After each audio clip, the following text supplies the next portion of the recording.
And welcome back, everyone, to the broadcast of the FIDE World Chess Championship match between Ding Liren and Gukesh.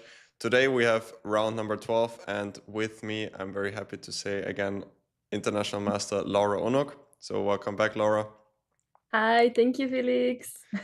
Yeah, and today, round 12, Ding really needs to start equalizing the score since, yesterday we saw a very interesting game with chances for both sides, and the match is coming towards the end, and Gukesh is leading by 1 point now. So let's have a look at the results. We see many draws after round 3.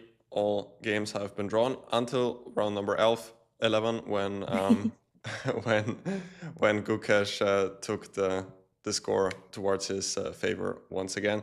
And that brings us to today's pairing, where Ding has the white pieces and will definitely try to level the score. He's only got 2 more white pieces to play for. And what do you think, Laura? What are we going to see today? Oh yeah, I think this is going to be an exciting game because even in the press conference, Ding said, in the last World Championship, I was also down after 11 rounds and I striked back in 12th round. So he will definitely try today. I think he also thinks it's his lucky number when it comes to striking back. And I do believe when he believes in some luck, as well as in his knowledge, I think we can see a very interesting game.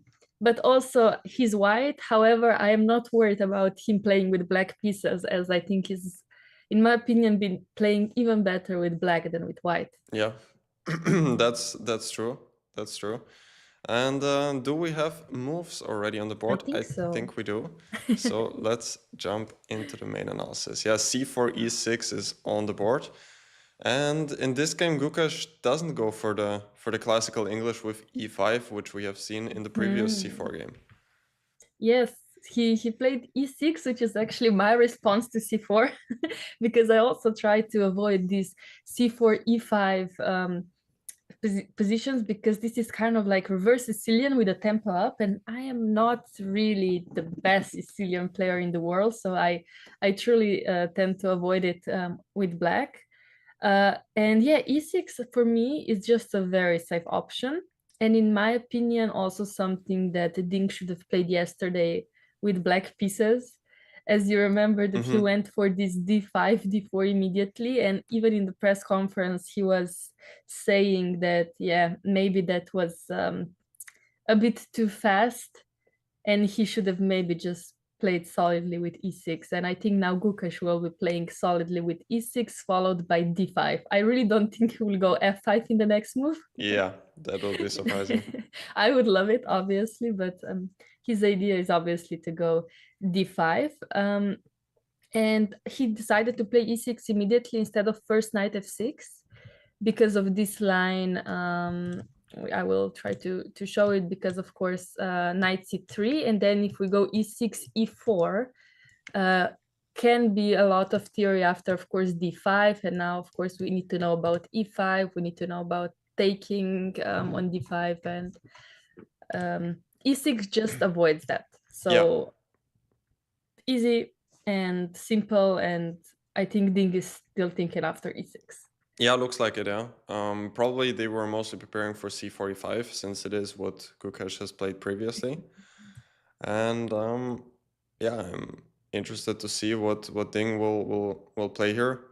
He could either go for a setup with g3, or he could try and get the call spot with knight c3, d5, d4. So still, many things are possible here. Yeah, absolutely. But I think the Carlsbad could be expected somehow. I mean, it depends, yeah, of course, what Ding wants to go for after e6. However, I really don't think that after e6 he has many options. And he did go g3, yeah. Yeah. Okay, so g3, and after d5, are we going to see d4? Are we going to see bishop g2? Bishop g2, okay. Yeah, usually if white plays this move order, he delays d4 for some time. Yeah, because to avoid bishop before check, I would assume. Yeah, exactly. Yeah, this check can be sometimes, I mean, it's just avoiding a lot of lines that are good for black, but of course this is still good for black. Now, of course, Ding needs to know what happens if Gukesh goes d4 as well. Yeah, that's of course one extra option for black, which he wouldn't have with the classical move or with the Catalan if white would have already put the pawn on d4. But I don't think, Felix, that Gukesh will decide to go for d4 today, as he can just play c6 maybe and consolidate everything. Yeah, it's hard to say. I do remember one game which Kukesh played in the Prague Masters where he did go for the structure with d4. But yeah, since it's a world championship match, it's hard to say. I guess it all depends on what he has planned against the Catalan. And he goes for knight f6, Yeah, which means that he's probably happy to go to the yeah. classical Catalan, unless he wants to go d4, of course, on this move, which is still kind of his. Possible, of course. And he does go d4. Oh, wow. Okay. So we have actually very similar position to yesterday. Of course, not the same. However, structures could be very similar. Yeah, absolutely. Of course, I think I preferred yesterday's position because b4 was included very fast. But okay, now bishop, we have a bishop on g2, and Felix, if you remember yesterday, we were struggling with bishop on f1, Yeah. how to put it out, and now bishop is already on g2. So again, we have kind of Benoni-like structures with white pieces again. Yeah, and it's very like unbalanced this structure, which is probably what Ding is happy to see for this specific game.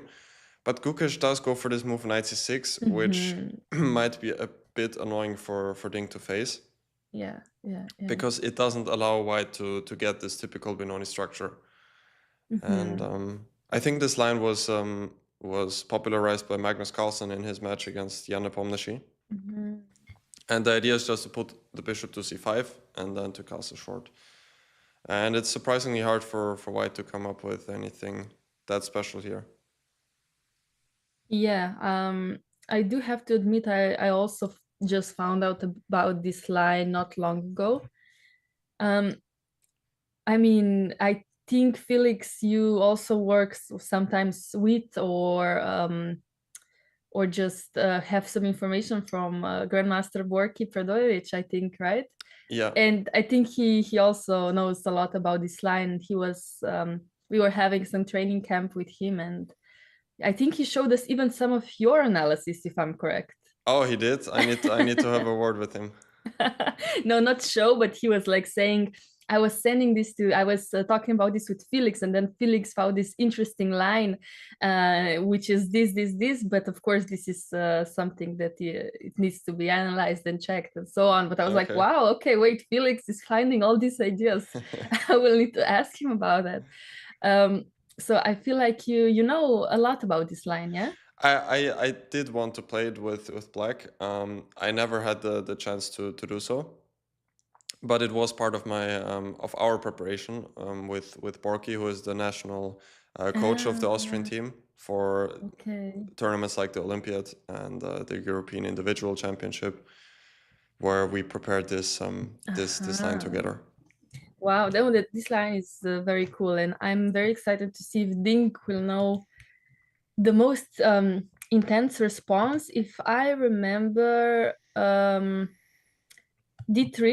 is very logical. d3 is the main move, and now bishop c5, knight bd2, I think, short castle, knight b3, bishop e7, and some structure like this, e3, black has to take, and then black wants to have some counterplay with a5 and a4 on the queen side. Yes, and yeah. He did go e3, yeah, that's what I wanted to say. Now it could become pretty messy. Because there is this sacrifice, which is, I think, after e3, e5, e takes d4, and now black should go e4. And yes, now white can go d5, e takes f3, queen takes f3. And white is just playing for these 2 pawns in the center, and the king on e8 is sometimes weak. And yeah, this is pretty interesting, this line. Which could actually come, yeah. Like, Yeah, I yeah. th If is e5 the best move after e3? It is, right? yeah. Objectively by engines, I think it is. Yeah, because I think the issue here with bishop c5 is that he goes bishop e7. I think Oh, I've never seen that move. I was just about to point out that after bishop c5, I think white has the option to go b4 when yeah, yeah, there's white can yeah. capture on d4 on the next move. Yeah, yeah. Karan actually played that with white pieces back in 2015. So Okay. against Hammer. So that's actually a game. However, Bishop E7 actually it's been played by Tan Zhonghui with black pieces, and there were some games. I'm not sure if they were played in classical or in rapid or blitz. I do assume it's more blitz like. This is more blitz like opening as well. So Yeah. I don't find it very often in classical games, and I'm very pleasantly surprised about seeing it. In Bishop E7, can we try to explain it? So E5's idea was, of course, to protect the center, but now with Bishop E7, can we do something about it? Yeah, so usually what white wants to do is just to take on d4 everything, and then if he has time to get out with d3, knight c3, and bishop e3, and then go d4, he should be considerably better because the bishop on c8 is just a very passive piece. Hmm. But the question is if black can stop that somehow, like after d3, maybe castle, knight c3, and rook d8 could be a bit of an annoyance here. Okay. Because the So pawn he on does b3. have a direct idea. I just checked Lila, and Lila, of course, agrees that e5 is the best response. Mm-hmm. However, bishop e7 second best. Uh, she doesn't like it as much, giving the probability of wins or draws. She does very much like e5 response, but bishop e7 seems safer. And now I think, either d3 or e takes d4 would be very logical, like you said. And after e takes d4, Lila doesn't even take on d4 immediately. These engines, they just have their own head. Lila just castles She first, just yeah? castles, yeah. Okay. She just castles. She's like basically saying, "I'm gonna take it the next move, and I don't care." Okay, Uh, okay. Fair enough. so what's the problem if I take it immediately? Is Maybe there's no is problem. there a Yeah. problem? Maybe Lila just prefers it for some mysterious algorithmic reason to castle Yeah, first. yeah, maybe. Like, yeah, I don't see that it could go wrong anyhow. Fast, but yeah. We'll see. I mean, d3 is also very logical, just to stabilize slowly and be prepared to take on d4, maybe go for e4 even if needed. Instead of taking on d4, right? Just to Yeah. go d3, yeah. Yeah, but I'm not sure if Ding knows about bishop e7. I'm afraid that he's going to go into a deep think again. Yeah, bishop e7 definitely will come as a surprise. Since like e5 is kind of known to be the critical line, but I like Gukash's approach with bishop e7 because it does feel like black is just very solid and he's already throwing Ding kind of out of his preparation, it seems. Oh, absolutely, yeah. This is. I mean, I'm surprised by this opening in general from white and from black. So I'm not sure. I'm not sure what to expect. Yeah. Yeah. Just trying to see if there's. I don't know. I'm just trying to find. Should you maybe check if you have a correspondence database open, Yeah. or we can do it also I'll pull later? it up for sure. I'm really wondering if bishop e7 has been played, because I'm not sure this is also an opening to be played often in correspondence chess, but I wonder. So knight c6, e3, bishop e7. And yeah, as you pointed out, it has been played by Tan Zhongyi Mm-hmm. in human games. Yeah. But what about correspondence? No, novelty in... is it a novelty? No. No way. There are two correspondence? games. There are two games from 2021 and 2022, and both of them ended in a draw. Okay. In correspondence, yeah. Yeah. So what might be the critical approach, Yes.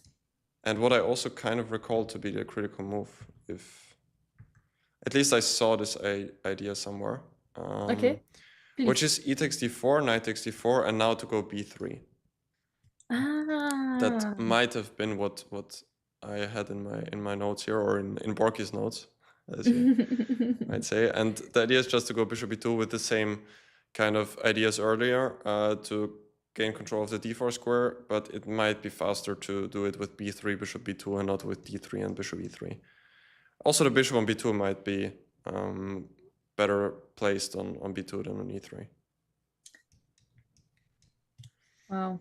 Okay, that's very interesting, actually. Yeah. Yeah, b3 seems to be a good idea. Yeah, Okay, I'm and just gonna go there, yeah. this correspondence game, it went as follows: short castle, bishop b2, knight takes f3, queen takes f3, and now this quite common idea for black rook b8 when black wants to get out with b6 and bishop b7.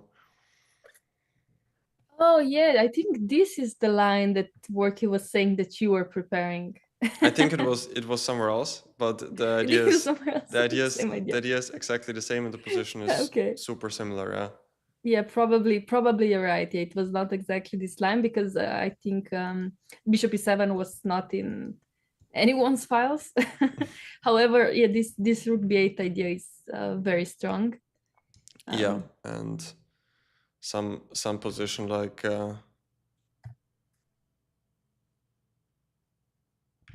this then arose, bishop e7.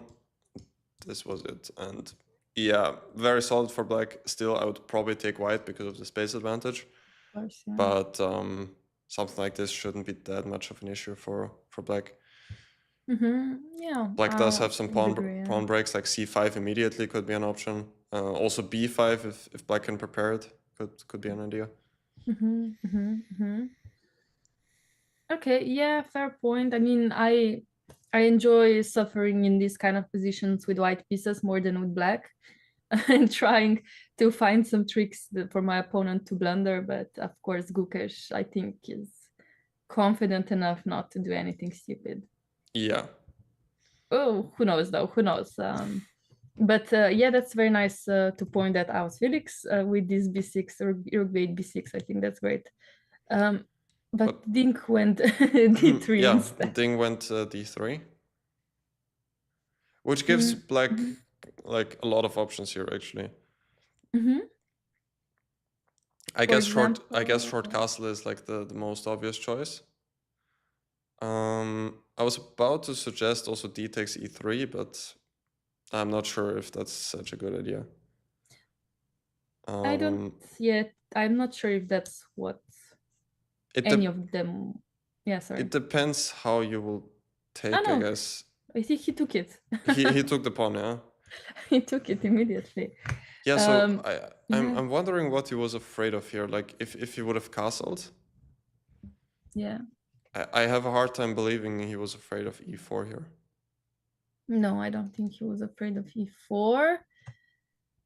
But yeah, I honestly, it's tough to understand exactly what could be.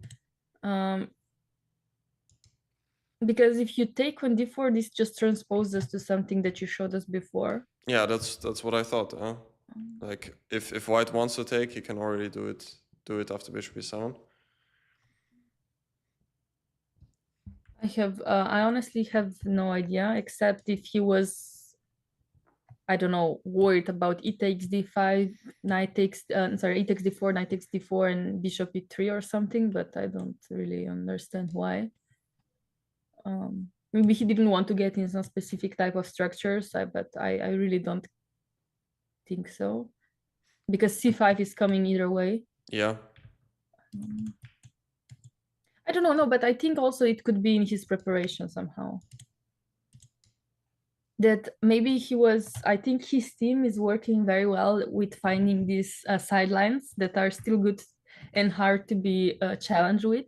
For example, maybe Gukesh did prepare bishop e7 and kind of was hoping Ding doesn't know the best response. And of course, Gukesh was prepared for e takes d4, but I guess he also needs to be prepared for d3 if he already is checking this line. Yeah. So I think he didn't choose castle just because, again, it was an obvious move, and maybe he wants to get some specific type of position out of this. Because again, asking a question to Ding, do I take with the f pawn or with the bishop? Yeah, that's not an easy call now. No, I like the pawn though. However, then the bishop is not developed. Yeah, taking with the pawn does give you this nice central pawn mass, and it does open the FL. But the question is how far you're able to advance your pawns. Yeah, especially like I'm not sure after f takes e3, do you go e5 immediately or something? Or you're not afraid of my d4 ideas? But you might, yeah, no, e5 is definitely kind of the obvious choice. Okay.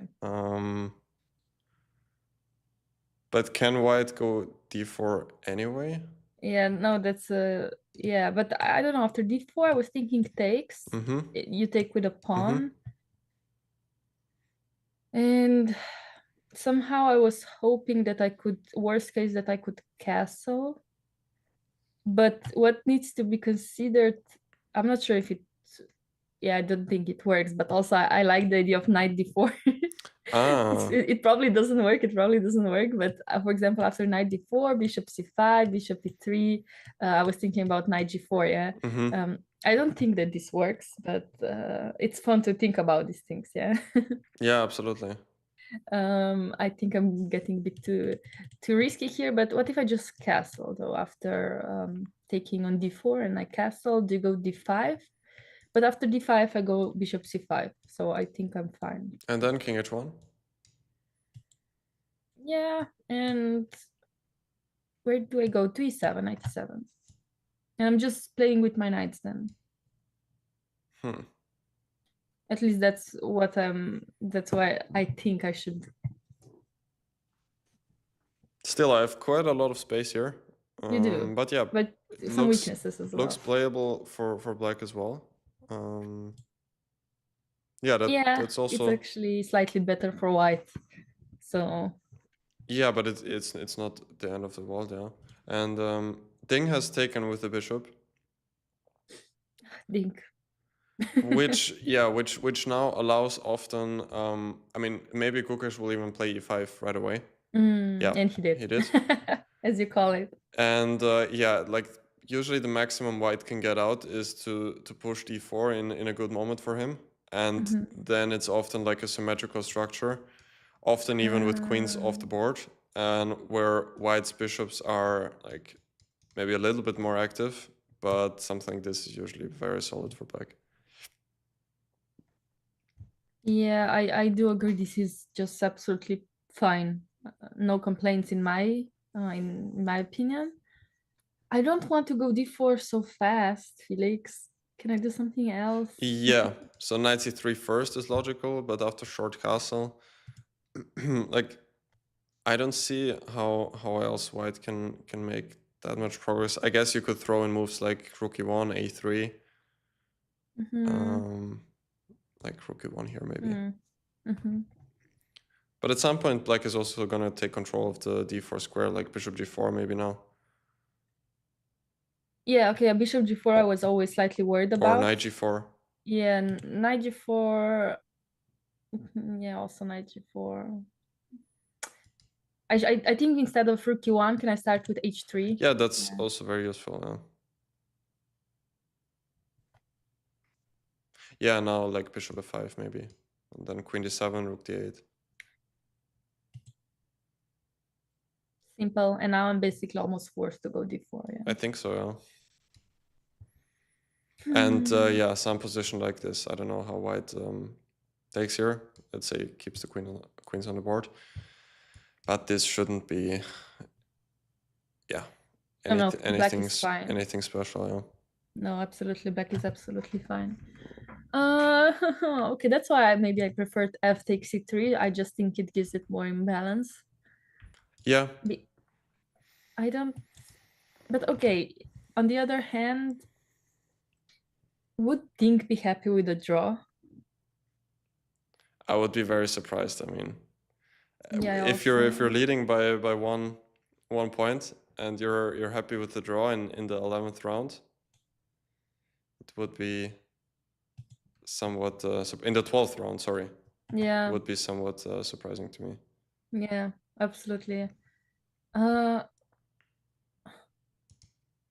mean, yeah, maybe, I don't know, he was not prepared for this d4 and also followed by bishop e7. Yeah. By Gukesh. I think that was a very good idea again. I think his seconds are just working so well for surprises, for this making this easy, subtle surprises with good ideas. And now this e5, yeah, it's going to be some kind of struggle for Dink to find something that's not direct. Yeah, no, I mean, Kukic has so much support and the whole team is working basically around the clock, I can imagine. And there were many like very interesting and even groundbreaking ideas in the opening, which Kukic's team has come up with. Yeah, you also made some nice video recapping all these great openings and the novelties in them, right, Felix? Yeah. So, of course, everybody that's interested in that, please check out his YouTube channel. I think he's great. So Thank you. I still need to watch it, but when I will have time, of course, I think that's actually very nice thing to analyze this openings from the World Championship, because truly they are something else with these deep ideas. So. Yeah, and I think it's also important for our own chess, because usually what happens is that the ideas in the World Championship matches kind of set like a trend. At least it was often the case, and it will be played pretty often after that. So therefore, I think it's nice to know at least kind of what are the ideas there, and yeah. No, I think that's absolutely great. Yeah, and you're right. Like, I think a lot of people will now be playing these openings. And I'm sorry, Felix, but now this knight c6 idea is not going to be surprise for your opponents anymore. Because everybody will be expecting this move. It is a very strong move, as we see right now in the position after e5. But I guess we can expect move like knight c3 here. Yeah, I guess so. I mean, going d4, of course, immediately is very possible. However, I'm not sure if he wants to play it immediately. That's what I'm thinking. Maybe rook e1 though first or something. Immediately, or? Yeah, after e5, rook e1. And if I castle? And if you castle, now I can consider going d4. I'm not threatening anything, but like at least my rook is on e-file. What else can I do? What else? What else? Again, bishop g4 is very annoying. Bishop f5 could be very annoying.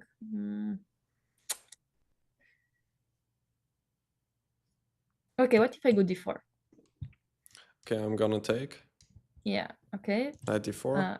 Takes, and I'm gonna take with the bishop. And now maybe just, I don't know, bishop is... let's go c6 first. You don't want to give me the b7 pawn? I was thinking about it, but... It was something. Yeah. Okay. Okay. Well, yeah. And after knight c3, I guess you go bishop e6. Yeah, probably. And then queen c7, rook a8. And...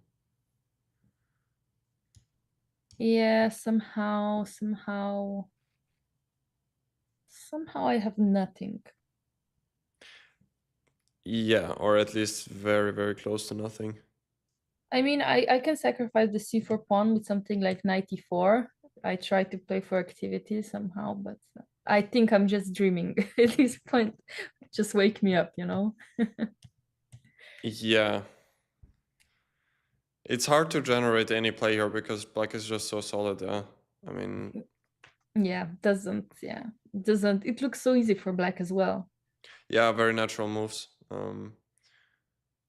Also Yeah, hard to say, yeah. yeah. And I do wonder what Ding is thinking as well here. Let me just open the cameras a bit because I'm very curious about watching the reactions. And Ding is again moving a lot. Yeah, he is. Hopefully he won't think for 1 hour here. Yeah, I hope also that he's not given up somehow or has low expectations of himself because he's been playing well. But I guess his time management has been basically the worst part of this championship for him. Yeah, definitely. And yeah, now he looks disappointed, with one hand like this and just watching the position and like, "Ah, not again. I don't want to draw." But if he didn't want to draw, let's go back. I want to check f takes e3 Yeah, that's a just to good see. idea. I wonder why didn't he consider it? I mean, why didn't he think about it more? Yeah, so f takes e3. And the first question is if black wants to go e5. I just have to make a brief excursion to a different line. Okay, please. Because it's very similar, but there is this interesting sideline for black. After d4 on move 3, Okay. white goes knight f3, knight c6, short castle, and now this move knight h6, which I've played in 2018 the first time. I think it's still pretty rare. Yeah. And if white goes d3, knight f5, here we reach basically almost the same position. But here it turns out that black is already almost better because white cannot push any of the pawns. The knight on f5 is super well placed. So I think here black goes h5, and all of a sudden black has very nice counterplay with h4. And whenever white goes e4, black has this nice square on d4. And if he goes d4, it will also be very hard for white to push e4 here. So this structure just reminded me, but here in the other position, the issue for black is that the knight is on f6. So if we go back here, white will just easily get d4 here. And the knight would rather be on f5 in this position. That's kind of my conclusion of this small. Yeah, no, this is very interesting line. Like knight on f5 makes such a difference, and it's such a nice knight. Well, f6 knight is very basic. Yeah. Yeah, I do agree, and also these h5 ideas that don't work, I guess. Yeah, with the knight on f6, it's different. So yeah, what do we come up with here? I guess I need to push e5 at some point just to free my bishop on c8. No, exactly. I think e5 is very healthy, but again, okay, after do I go d4 immediately? Okay, let's say I do. Just, I mean, it's the most ambitious, I guess, if I go d4 immediately.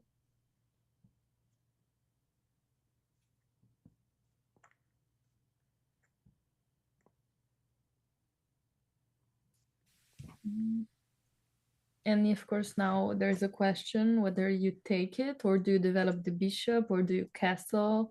Are you afraid of d5? I guess you should be slightly afraid of d5. Yeah, I was thinking the same, yeah. Because then after d5, also the e5 pawn will drop. Most likely, at least. That's what I'm... I mean, in worst case, we can always check Lila and her suggestion, but we can try to find something first. I mean, maybe there's some point in castling first here, even though white could also just go knight c3 and then ask again, what am I doing here? Yeah, exactly. Because I mean, if yeah. If d5, I thought maybe I can go e4 with black here. Oh, okay. Okay. Because in this sort of position, let's say white just takes with the bishop. Even if I take on c6, your pawn structure is damaged, and even if I lose the pawn on c6, I feel like I should have at least enough compensation here. With black? With black, yeah, like bishop c5 is coming, pawn on e3 is weak. That was at least just my feeling here. Okay, yes, does make a point. Yeah, it's hard to say what happens after fe3. Is there an evaluation by Lila after fe3? Let me go check. So, okay. So when Gukesh took on e3, Lila does prefer bishop e3 much more. Okay. However, f takes e3 is not that bad of a move at all. And her line is e5, d4, castle, knight c3. Wow, Felix correct. And after bishop g4, d5, e4, knight e4, knight e4. Yeah, 94, 94, and d takes c6 probably, yeah. yeah, d takes c6, queen d1, rook d1, b takes c6, rook d4, f5. Okay, but yeah, black. I might even take black here because bishop on c1 is still so passive, and probably I guess it's around equal here objectively. Yep. Objectively, it's probably 0-0. Yeah, it's 0-0, of course. Yeah, I mean Gukesh most likely knew all of that. Probably prepared. Yeah, I mean he's still blitzing out his moves at this moment, so yeah. So that's why, of course, bishop takes e3 is very healthy. And after e5, knight c3, Gukesh castled. And that's the current position. And that is the current position. So Ding is thinking again. Okay. I mean, correct. as he should probably. Because what do we do now? Knight c3 castle, bishop g4 is coming, bishop f5 is coming. A5 can always be played in worst case scenario to stop any b4. Yeah, maybe not needed, but yeah, I mean knight b4 also could be potentially interesting. What do we do, Felix? Give me some ideas. Except my rook e1. I think rook e1 does look logical, but because I'm not sure if I'm that afraid of bishop g4. Really? Because bishop g4, I go h3, and do you go back, or you're intending to take? I actually am not sure. I thought I was intending to take, but of course I would not want to give up my bishop pair so easily. Yeah, that's also what I thought. Bishop on f3 is now very strong. Yeah, and now bishop pair makes a lot of sense. Of course, you could go back to h5, and that's of course. Let's do that. Yeah, let's go back. But yeah, here I was thinking about some g4s already, and yeah, maybe g4 right away, bishop g6, and maybe now d4.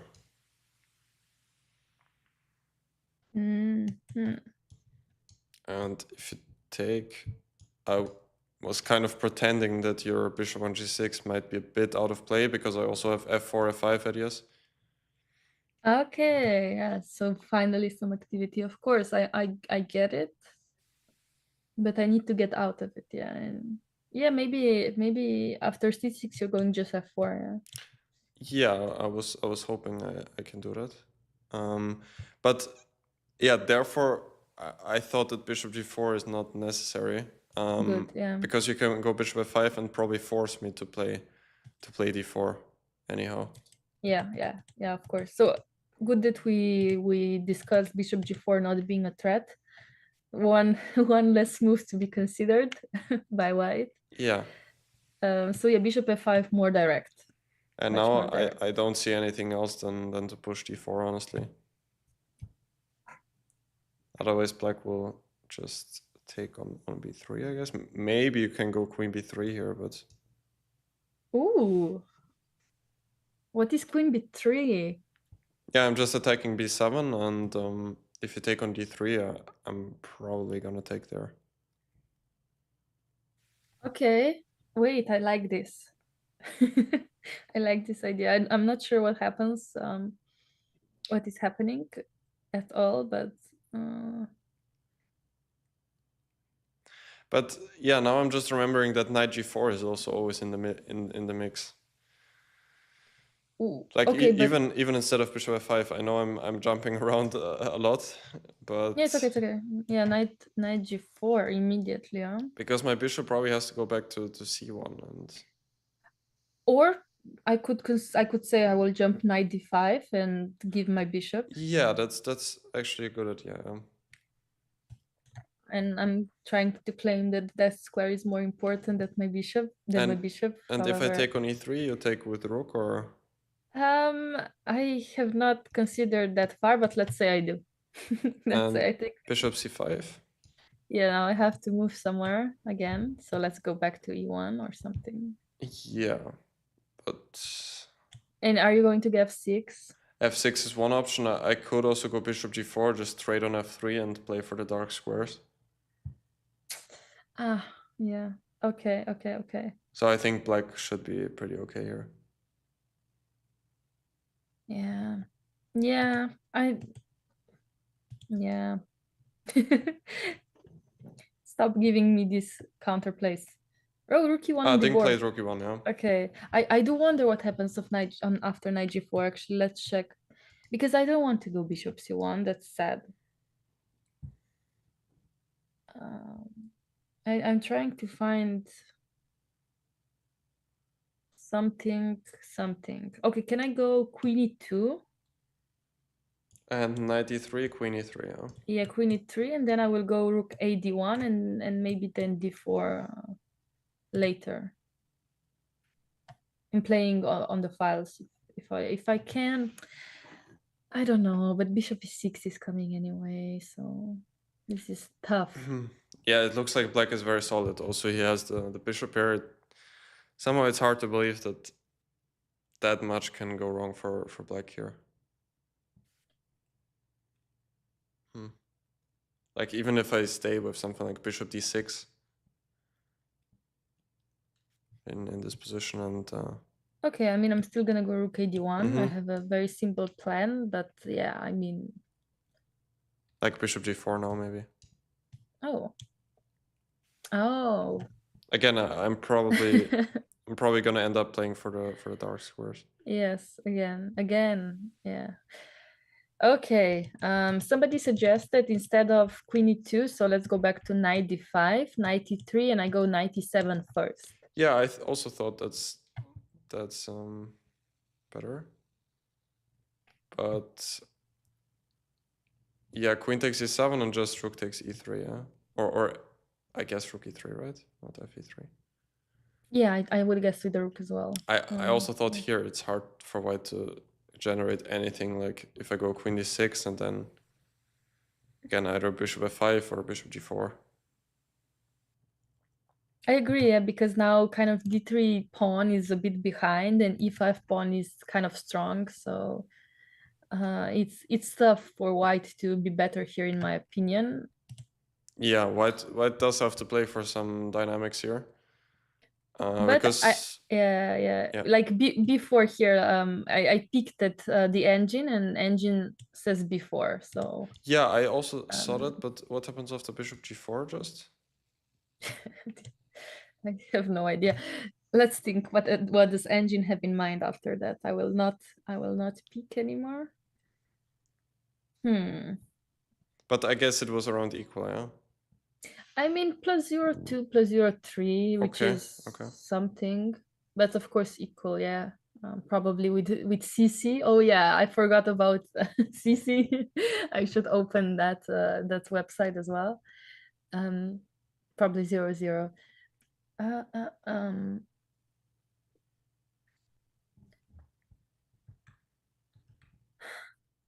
I don't know. I mean, I guess h3, bishop takes f3. Now we're going for queen f3. Or no, bishop f3.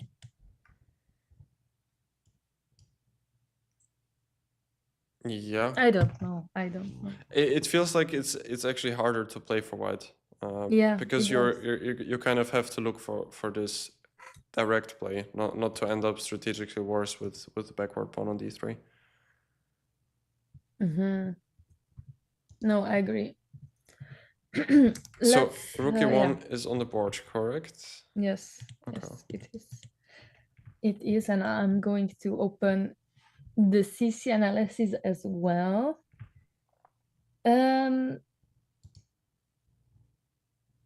Okay, so history and potential moves. Yeah, I'm trying to figure out what this is. I mean, after knight g4, CC just says bishop d2. Yeah, also someone in the chat pointed it out. And that's, again, like, What's it? not easy to spot, I would say. Yeah, also Lila, just knight g4, bishop d2. Like, first question, what happens if I just grab the pawn on d3? I don't know. Maybe now. What is this? What has chess become? Knight d5? I don't know. Is that the idea? But bishop c5 and already on f2, it's like... Yeah.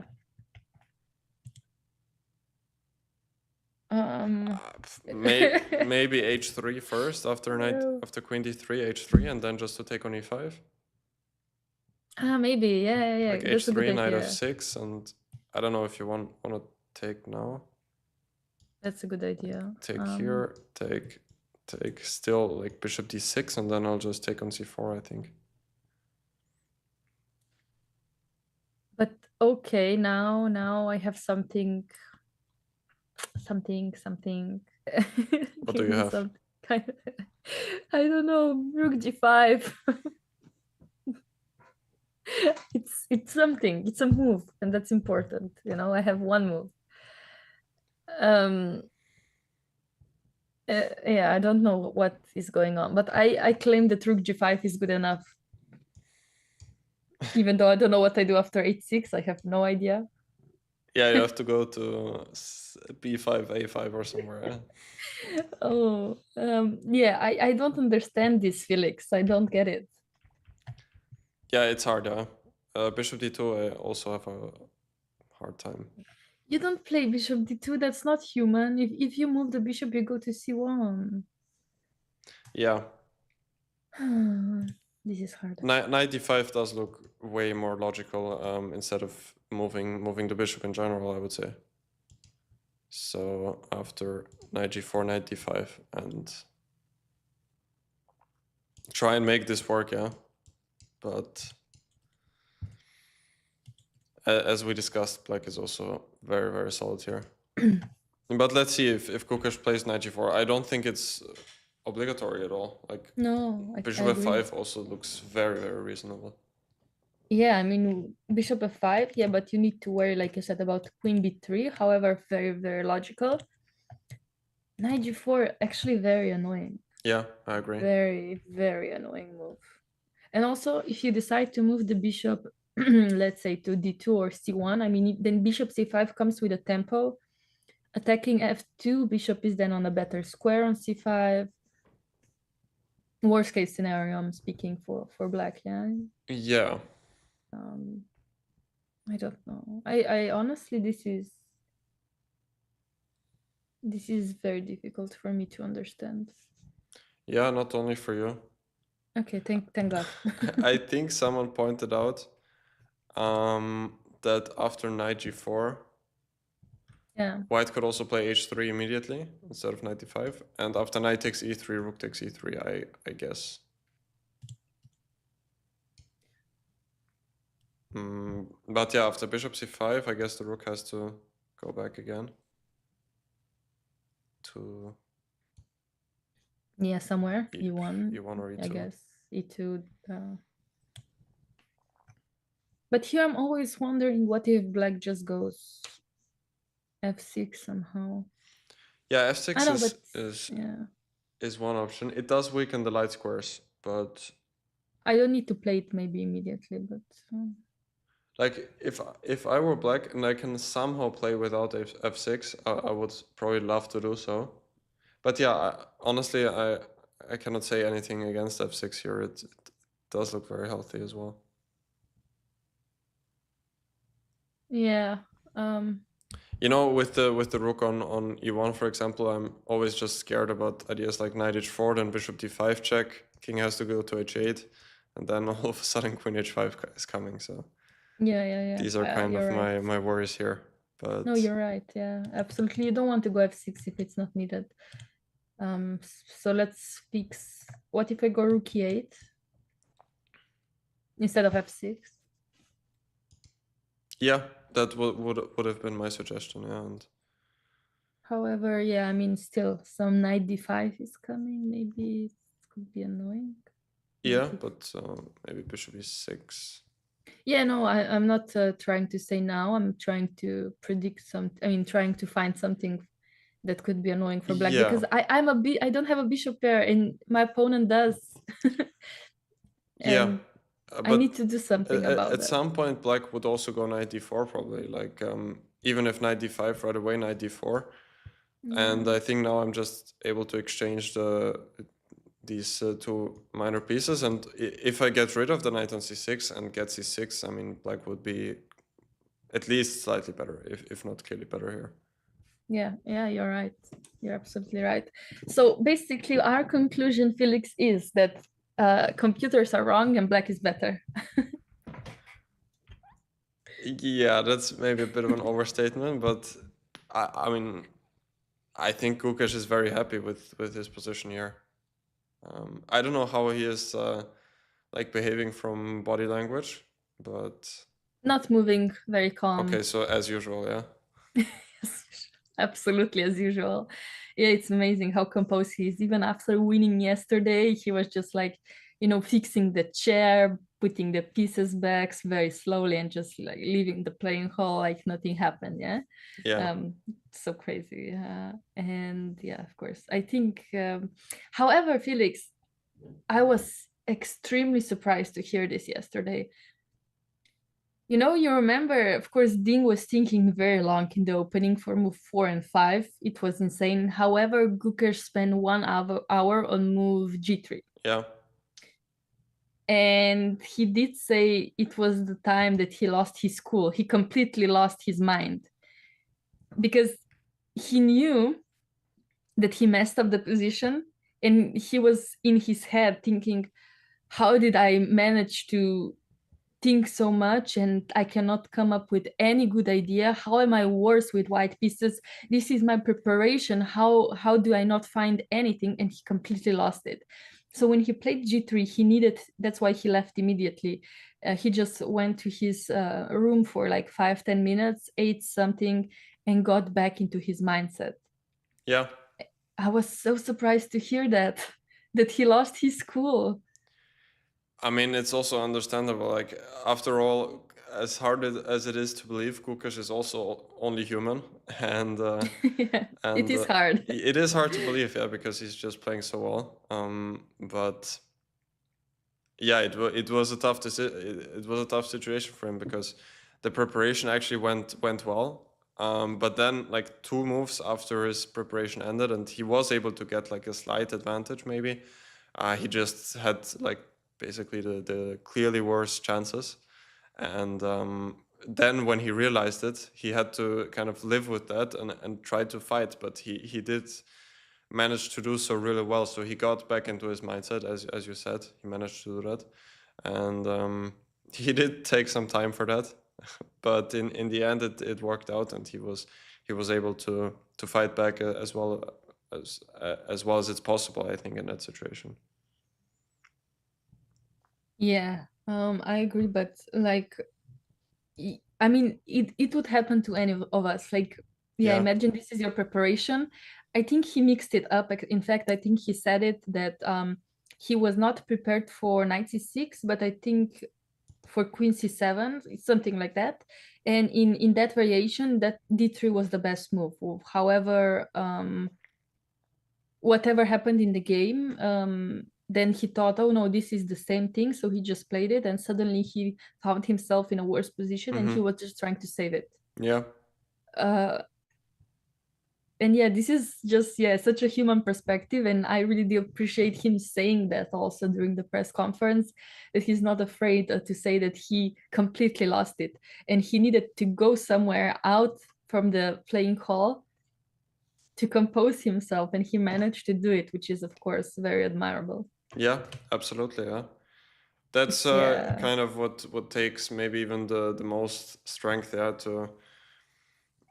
Yeah. to realize that something went wrong in your game, and then not just to like immediately collapse, which happens very often to also many very strong players, and that just takes some incredible mental strength to be able to come back from that.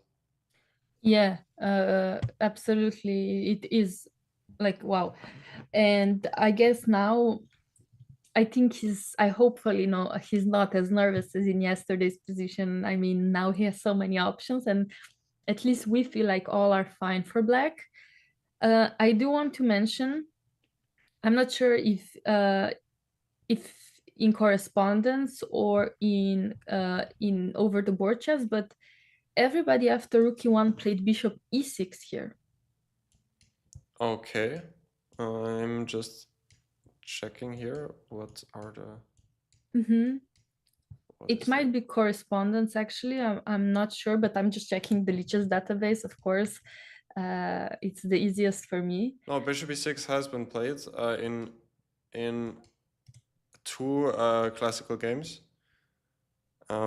Fatalieva played it once, who I think is the current European women's Yes, champion, yes, yes. and another Israeli international master. Hmm. They both played bishop e6. However, Gukesh went for h6. For h6, Which, wow. yeah, which is very slow. I don't understand exactly what's his point here. But I Yeah, guess he's just saying, I don't care, you know. yeah, I and don't care. h6 is a bit surprising. It's probably not a bad move. I mean, black's position is still very solid. In the one correspondence game I just saw, there was also knight g4 played there, It was. and no surprise bishop d2 happened in that game. And just to like finally Yes, please illustrate it. just to finally like conclude this analysis here, it was queen takes d3, h3, knight f6, and I think it was knight d5 now. Ah, knight d5. Yeah. So queen d3, h3, knight f6, knight d5, and Crazy. yeah, just pretty messy, yeah. Because black cannot capture twice, I guess, because knight takes e5 will come. Yeah. And yeah, the game went bishop d6 when bishop d6 is also not totally obvious. No. White took on f6, and then somehow it ended in a draw.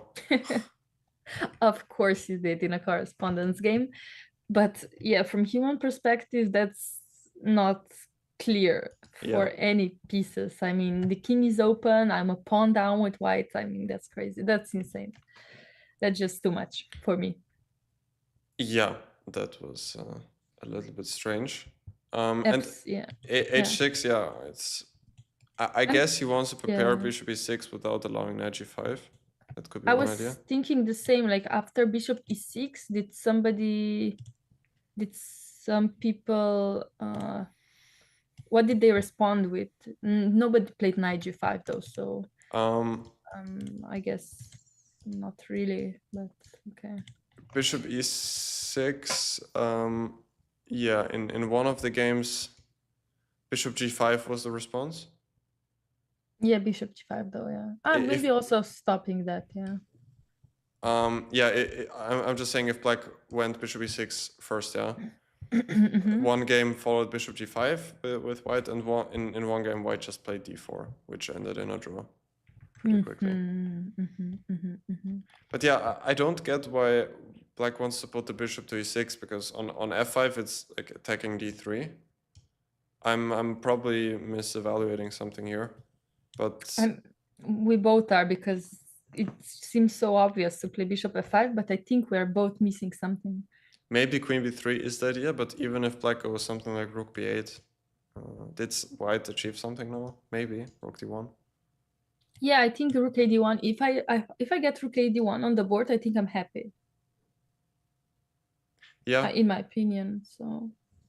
Yeah, because then d4 will gain in power quite a lot. And these two rooks can be very strong compared to especially this queen on d8. So I guess this was annoying for black. Okay. Good. We figured out something. So h6. I guess bishop e6 could also be followed by queen b3, maybe potentially. So he didn't go for it. Yeah. I'm not sure. Even though now I'm just thinking, if I go bishop f5, queen b3, Yeah. I can also go queen c8. And I mean, because queen looks a bit stranger, but I will just play rook d8 next. And okay, in this scenario, I could go for d4 immediately. That's what I was thinking. Because now e7 bishop will be hanging, and then also the potentially pawn on b7 will be hanging. Yeah. b7, and then also f6, potentially double pawns. And I think now I'm happy. Yeah, as well. you're right. You're totally right. That does seem unpleasant. Yeah, I guess queen b3 is annoying move. Good. We have some annoying moves in our position, and that's important. Yeah. For the game. Let me check. Yeah, also I think. Yeah, I mean a6 is just a healthy move, I think. Anyway, but I think it's just giving white a tempo to do something. Yeah, like h3 now would be kind of interesting response, but I don't think I need to do it. I mean, okay, stopping knight g4. Yeah, you're right. I already forgot about this. I'm still a bit annoyed with this knight g4 move.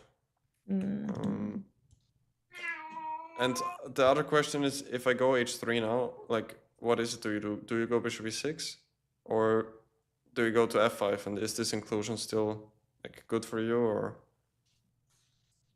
No, I guess queen b3 would still be a bit annoying. I would wonder if I go rook b8 just by myself, though. Immediately. Somehow. I don't know. I don't want to calculate what happens after bishop f5, queen b3, bishop d3, queen b7. I don't want to calculate these things, you know? It's not... yeah. It's not enough coffee for that. You're welcome to do it, Felix. I will gladly listen. Yeah, I'm trying my best there. Like bishop f5, queen e3. I would also not take on d3 because you would not, yeah. With either of the pieces, because bishop takes d3, it could also run into rook d1, and I don't see how to comfortably get rid of this pin. I mean, maybe black can even do this, but it does feel wrong somehow. And after queen d3, I can throw in rook d1 first. I can take on b7 first, and the knight on c6 and the pawn on c7 are hanging. So I think taking on d3 here is not that advisable. Okay, now the inclusion of h3 and h6 might favor black in some cases, because if I go queen c8, the pawn on h3 is hanging in some cases. So that's at least one kind of a major difference here, that the pawn on h3 might be targeted in some cases. I agree, but I also d3 is hanging in that case. Oh, my cat is going crazy. I'm sorry, hard to concentrate. No and my worries. Dogs as well. I don't know if you can hear them, Felix. Yeah. It's my cat going crazy, dog is going crazy. The position is hanging with queen b3. I need more coffee. Yeah, we can go on our first break. No, yeah, we could, but we don't need to, but we can. No, it's anyway, it's okay. I think Ding will spend some time here, but it will be a bit of a shorter one, so let's just take like 5 to 10 minutes. But stay tuned, everyone. We'll be right back for resuming the commentary. So see you soon.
And welcome back, everyone, to the broadcast of the FIDE World Chess Championship match between Gukesh and Ding. And today's round number 12. We have been on a short break, and there has been some development. To be exact, one move has been played. But in the meanwhile, there we are joined by one more guest, not only Laura. There's someone else here. Hello, say hello, Smack Smack. This is the wild cat that you were listening. She's not a tiger, I swear. She's just a cat that needs a lot of attention. I hope she's calmed down. I'm gonna try to let her sleep while this game develops. Yeah, the game has been developing also pretty sleepy, I would call it. Let's go back to the main analysis. Ding has played a3 here, which does look like not much is happening, but with a3 he's intending to gain more space on the queen side with b4, and therefore Gukesh pretty understandably tries to stop it with a5. But it does change the position quite a bit. Slightly, yeah. Because this move a5 can also be kind of a weakness. First of all, the b5 square is weakened, so sometimes the knight can jump into there. And another thing is that whenever white decides to push d4 now, these structures, often now the move c6 doesn't work as well. Let's just put it as an example. I don't know. Maybe that's not a great example, like c6 right away. White often has the idea of knight a4, knight b6. Also, the pawn on a5 could become weak. Like in cases like this, white does have the b6 square. I think that's an important difference. So yeah, this is one thing that changes a bit here. Also, it does change white's structure because the pawn on c4 now could become weak in some cases, because white cannot defend it in some cases with b3 that well anymore, because now the b3 square is weakened. Agreed.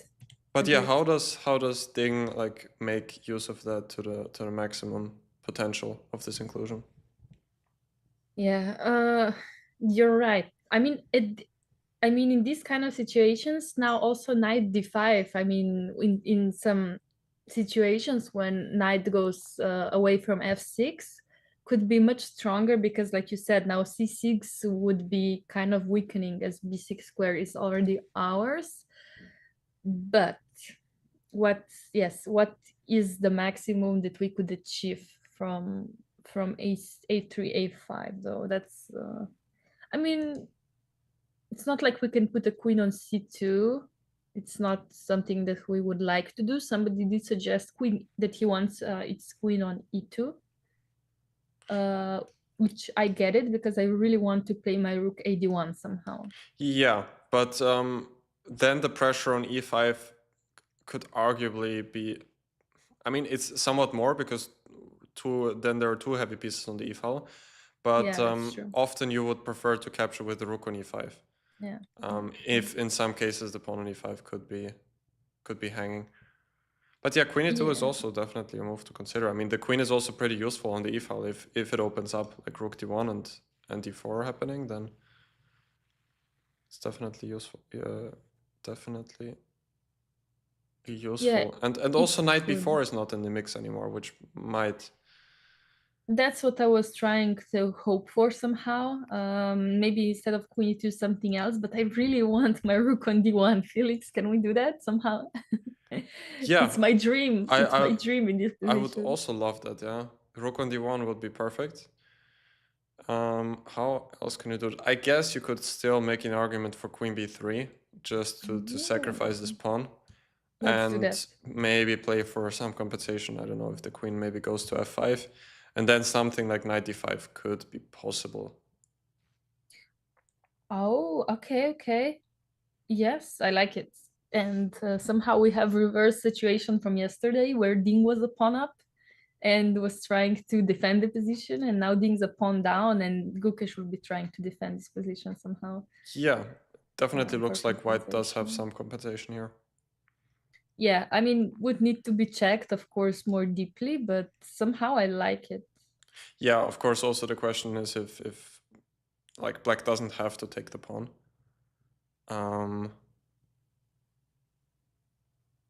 Yeah, but what do you do? I mean, queen b3 is, I think, very nice ideas in general. Yeah, you could have done that also without the inclusion of a3, a5.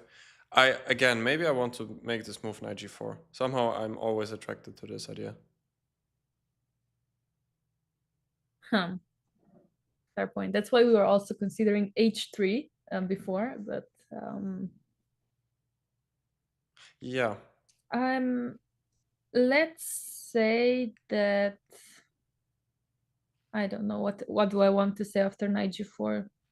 I wanted to say that I don't care and I want to go rook d1, but somehow I'm sorry, that's I don't know if that's good enough for me.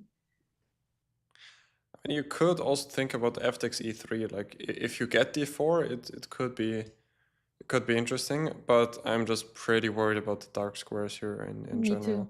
Like Me too, yeah. maybe black could even stop it with bishop c5. Yes. I mean, now I could think about something like knight d5 or knight b5 as well, Yeah. but I think, yeah, I don't know. Again, very, very complicated position. We especially in the dark squares. I don't know, let's go knight b5. Yeah, knight b5 is definitely one option now. And then d4 is coming. At least we got some imbalance here, which... But again, I mean, Felix, it's so hard to think about just giving up your e3 bishop for the knight. Yeah. You need to be sure that something will happen in the center. After knight b5, there might be this idea with e4. I'm not sure. But my point is just that I want to force you to take and have these double pawns, and I'll just play for long-term compensation, like queen e7 now. And fair point. Okay. And you're claiming you have a bishop pair and better pawn structure, and I have more weaknesses. Exactly, yeah. Which is probably correct. Again, very difficult. I would not know how to evaluate this position actually at all. I mean, I like it for white, but again, I like it for black. So Yeah. This seems pretty decent for black, I would say. But yeah, Ding has played h3, which is very, very our logical. beloved move. Yeah, this is somehow very safe. Somebody suggested instead of knight g4, knight d4 could be a very annoying move. So after, let's say, queen b3, knight d4. However, after knight d4, I think we always take with the bishop, or no, maybe not. What do we do after knight d4? Yeah, there are two ideas, I guess. The first one would be to take twice. Because when black takes with the queen, the bishop on e7 is also hanging. And then after that, the pawn on c7 is also hanging. Yes. But what I would generally do, as you said, is just take with the knight, take with the bishop, and then maybe play for this structure here. Because white is pretty active. The only question is if I can do anything about it. Because knight b5 is usually the move white wants to make, but here I guess you can defend everything with bishop c5, and then the knight on b5 will be almost trapped by c6. So yeah. I mean, I was thinking about rook e5, but that's also a lot to take in. Yeah, in this position, it does continue. Yeah, white does have a lot of active play. Yeah. But again, needs to be calculated a lot. But if knight d4 works, I would not consider something else. Yeah, that does look very, very reasonable. And even though black might have enough compensation here, yeah, it's not entirely clear. Yeah. Like even if black goes something like c6, but yeah, white is a pawn up, and yeah, not fully satisfactory. But anyway, yeah, h3 is on the board. And so yeah, we are avoiding knight g4. And also knight d4 right now, I wouldn't say that it's something black wants to play at all. Yeah, in general, black would like to keep the structure how it is, I think. And after knight d4, it does allow white to potentially go in this Benoni structure. Yeah. With this, when... Yeah, the pawn on d3 now is not a weakness anymore, which I think this is kind of everything evolves around that pawn. Yes, exactly. And again, here also this trick probably works, just to take on d4 and bishop on e7 is hanging. Yeah, maybe it does. Yeah. So again, two good possibilities for white. So I don't think as white that you're really afraid of knight d4, but maybe in the future, of course, this is something you have to look out for. Yeah. But I guess if this happens right now, white is happy, because in this case, white doesn't have a bishop pair. However, I think here knights are the one that are playing, and bishop on g2 is also important piece. Yeah, absolutely.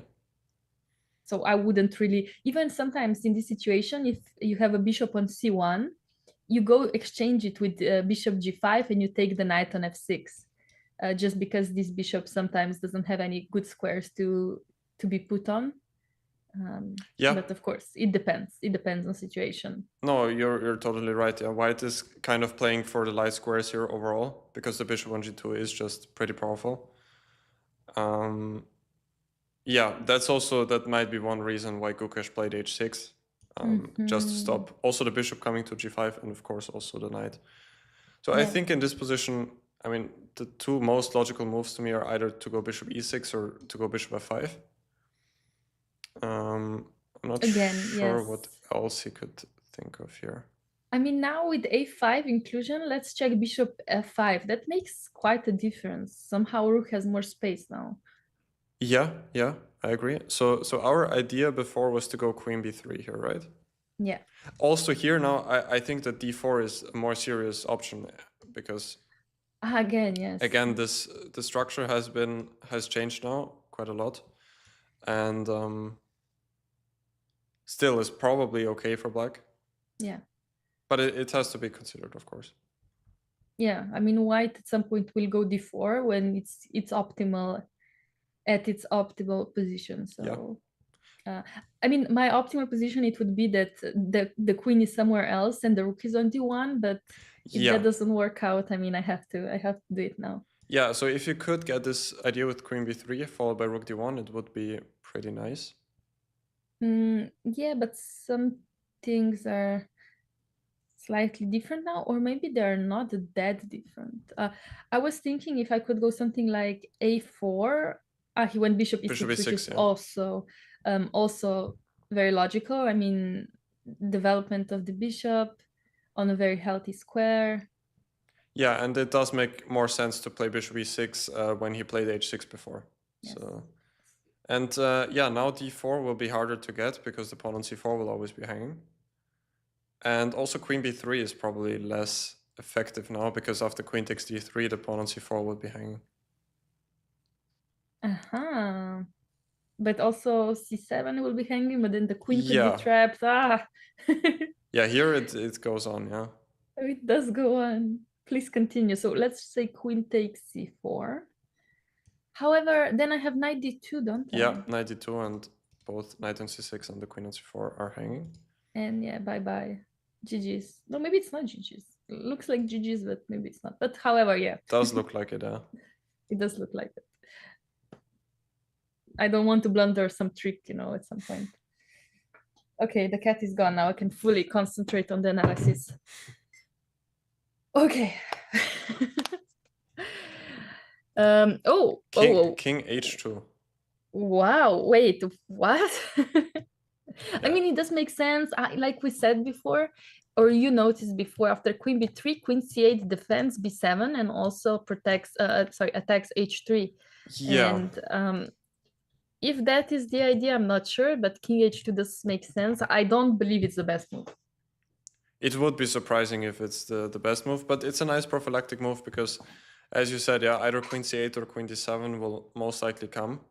And then the pawn on h3 will already be protected. Yeah. However, just I mean, it's a safe move, but I wonder if Lila suggests something else. Yeah. Can I check? Yeah, please. Let me see. Actually, king h2 was the best move by Lila. Second best was knight b5, and also queen d2, not a bad move. Okay, now we know what we need to look out for. in the next moves. Queen b3 is also a possibility, however, followed by queen d7. Okay. And again, h3 is hanging. So actually, king h2, very prophylactic move with, again, asking black, what are you going to do? How are you going to be prepared for my d4 break? Yeah, hard to say. What are the logical moves here for black? I mean, always queen. Okay, now queen d7 doesn't make a lot of sense. What can I do? What can I do?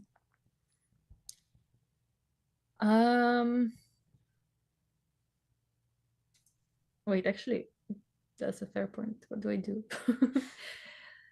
Yeah, queen d7 or queen c8 still look Still something to useful. be, yeah, still, of course, because you want to put the rook on d8 and attack d3 pawn. Yeah. Somebody also said rook e8 is a normal move, Yeah. of course, but now you have two bishops on that file, so it's not as effective right now, but potentially could be very effective. Let's check queen d7. I still want to check queen d7. Yeah, queen d7 is very logical. And now if we go for something like Lila suggested, let's say queen d2 or something similar. I'm kind of surprised by queen d2, I have to say. Somehow it's not the first, like, no, the first square that comes to mind for the queen. Absolutely, like you would think e2 or c2 before. Yeah. Even a4 actually looks interesting if d3 is not hanging. Of course, something to be calculated, but yeah, it's very interesting that d2.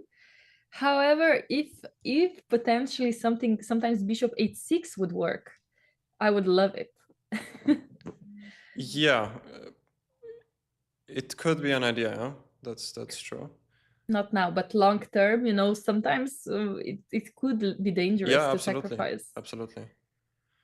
No, I was just thinking about what you said before, that you want to have the rook behind the pawn so that you can like help with the d4 push. Like Yeah. that's why queen c2 or queen e2 would be more logical, that Yeah. after rook d1, d4, the rook is already like kind of looking at black's queen. And with queen d2, that's somehow not the case. So I think that's why it wasn't the first intuitive move. Yeah. I agree, it is not. I'm always also very bad with these queen moves. Like I somehow feel like what's natural is always against computers' suggestions. Yeah. And I think I make the best queen move, and then computers like, oh no, that's not good at all. Like move it somewhere else. And queen d2 is a good example of that. However, after rook d1 comes, I can always move it to c1, where it's very safe. Plus, it has a battery on this diagonal. Yeah, I agree. But still, I have a hard time seeing like any like a good plan for white. Like if I go rook 88, I want to tuck back my queen to c8. Okay, let's do the same. Rook ad1 and queen c8 and queen c8 and queen c1. Yeah. Boom. What you gonna do? Yeah, I'm not sure. I think with black I would just wait here. Try waiting. Okay, I can also go bishop f5, just attack your pawn.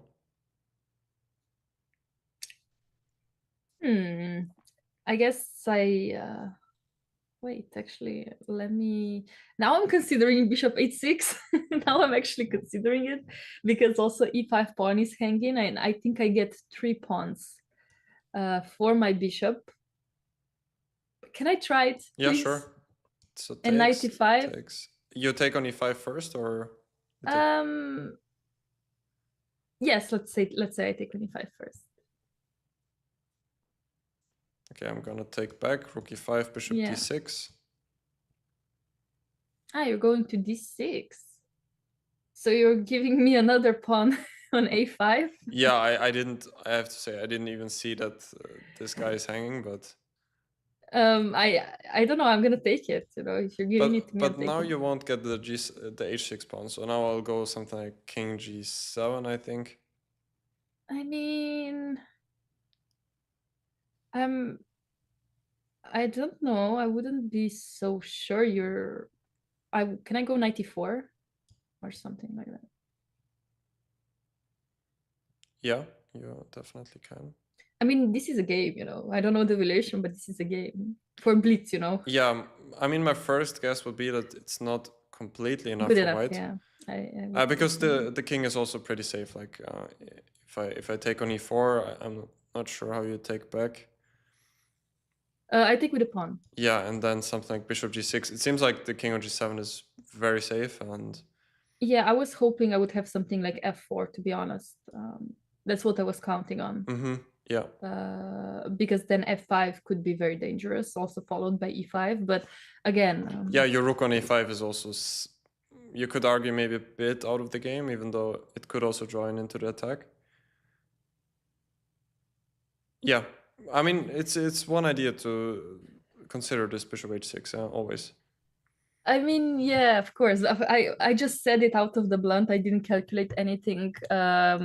And also this position is probably not great to be played on when you have a lot of time. I think this position is great when you're playing blitz. Yeah, yeah. In my opinion. Yeah. So in these longer time controls, this is something but it should be considered. That was my point. Yeah, Like I'm absolutely, getting yeah. a lot of pawns plus the king is not safe. However, yeah, queen d2 again. Yeah, I mean, if I have to move it out of the way, it's not very natural. Yeah. However, yeah, I just want bishop h6 to happen. You want I'm to see desperate. some action, yeah. Yeah, I mean, at this point, Dink said he will try his best to strike, so I'm counting on his words. I'm counting very much, and I mean, still I think after bishop e6, king h2. It's of course black's first question. What are you going to do? Yeah, and it seems like Lukasz is still thinking. Yeah, queen d7 does look very natural. I'm not sure what other ideas he could have. Yeah, actually, I'm wondering myself. Somehow now that black didn't go bishop f5, kind of forcing us to go d4 or queen b3. Now, I think I have a lot of time to put my pieces on perfect squares and then open the center when I have my perfect position. Yeah, yeah. And I like that. I mean, after, like we said, yeah, I mean, even if I don't sacrifice my bishop, Yeah, even if I don't do it, I can just play very slowly, right? yeah, So I mean, queen d7, queen in this d2, position yeah. after queen c1, I suggested bishop f5, but it might not be the best idea because now d4 is actually Yeah, that was actually my original plan, but I was so tempted by bishop h6 that my fingers, couldn't stop me from playing it. But d4 is just so natural. Yeah, Plus, yeah. you have everything. You have this g to b7 diagonal. You have this both ed file. I don't see anything bad happening. Yeah, I would actually avoid this with black because now the bishop on f5 actually doesn't do much at all. So after seeing this, I thought that instead of bishop f5, maybe rook f8 first is a better idea. And now I can also go bishop f8, maybe. Exactly, yeah. Also be Yeah, rook e8 is very logical. Yeah, rook e8 is very, very logical. And somehow, yes, this queen on c1 now doesn't make a lot of sense at this point. Yeah. I mean, I will go knight b5, but I don't know if that does a lot, actually. Yeah, you might still get d4. I might. I mean, I have to at some point, but like I said, I'm slowly preparing it. Like if I go bishop f8 now, I guess d4 is already coming. I would guess so. I would guess so. Yeah, I think so. It could be slightly unpleasant for you. Yeah, like if I take, you take back. I'm gonna take one more time, and I guess you take with the knight. Yeah, this inclusion of a5, a3 can be again somewhat of a weakness. Yeah, but I mean, after Dink played a3, if not a5, what else? Because d4 would become. I think a5 had to be played now. Except if we could make an argument for knight g4 again in that position. Yeah, true. But even then, if white gets b4, and even if you give the bishop, if b4 is on the board, it makes black's task significantly harder. Yeah. Because b5 is always in the picture. I think I agree. I think a3 was actually a good move by Dink. I don't think it was in top suggestions by the engine. At least I didn't see it. I will check now. Oh, no, actually it was. After h6, a3 was actually the best move. And then also h3 was second best. d4 was liked immediately by Lila. But of course, I think that's more equalish. Yeah. And h3 is more ambitious also by probabilities, White has more probability of winning after h3, and king h2 again the best move, and now Gukesh is thinking. Yep, after king h2 is thinking. Yeah, so Ding wants to wait as long as possible with pushing d4, just to give black as many choices as possible where he could go wrong, which is a nice practical decision if he wants to play for a win. Yes, and I like it. Yeah, longer game, positionally strong. Yeah, I'm not too mad about his preparation today, even though, could be slightly different, but I'm not too mad about this position, even though everybody's saying another draw. But I mean, if you look at every game and the evaluation is 0-0, you could say, oh, this is just another draw. At least here, we haven't had any exchanges at all. Yeah. Maybe one pawn, yeah. And the center is imbalanced. So it's not been opened yet. So when center is not open yet, things can happen. Especially, like I said, this bishop h6, knight e5. Of course, I'm dreaming, but at least I have a dream, yeah. No, you have a great point, yeah. The structure is unbalanced. There are many pieces on the board, so yeah, I think you couldn't ask for that much more if you want to play for a win. Of course, the position is also very solid for black, so it's kind of harder to make mistakes for him. But it's maybe also not the position which Gukesh excels in, since it is somewhat of a slow maneuvering game, which to me it feels like is more of Ding's liking than Gukesh's. I also believe, I feel like everybody's I know that Ding is not bad in all these tactical and dynamical positions, but I also feel like Ding can play so well in this type of structure, especially this c4. I think he enjoys this opening a lot as well. If I remember a few years ago when I was following his games all the time, I think he was also my inspiration for a long time, because we do share the same love for Catalan. And I did watch a lot of his games, and I just think he loves these positions. And even though some people say this is not very active way to play with white pieces, I think it's the contrary. I think you don't need to throw a bomb immediately to have something. I like it when you slowly prepare the bomb and then you drop it when your opponent doesn't expect it. In this case, d4 or bishop h6, Yeah. Wait, just preparing the bombs to happen, and then something's going to happen. And that's why rook b8 played by Gukesh, like we were discussing, queen b3 could be annoying. However, I don't like rook b8. No, me neither. That doesn't make sense. Comes as a surprise, yeah. Because I felt like the rook from a8 would like to go to d8, as we analyzed before. Queen d7 seemed very logical to have rook d8 and then queen c8. Yeah.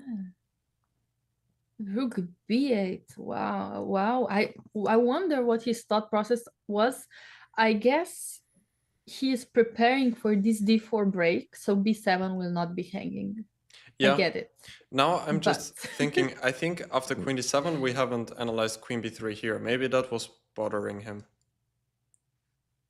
Or maybe also d4 immediately was bothering him because Yeah. again, some things are hanging on the e file, maybe potentially in the future, and also the b7 pawn. He cannot play b6 because rook is hanging.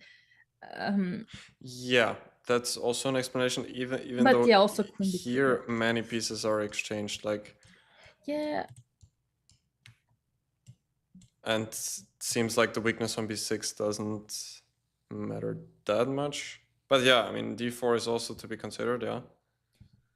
I mean, maybe in the future, and he just didn't know what to do the first move, and maybe he felt like rook b8 was safe, you know? No, rook b8 is definitely safe. Yeah, but it might give Ding a chance to just increase the pressure a little bit more. I'm still not sure how, but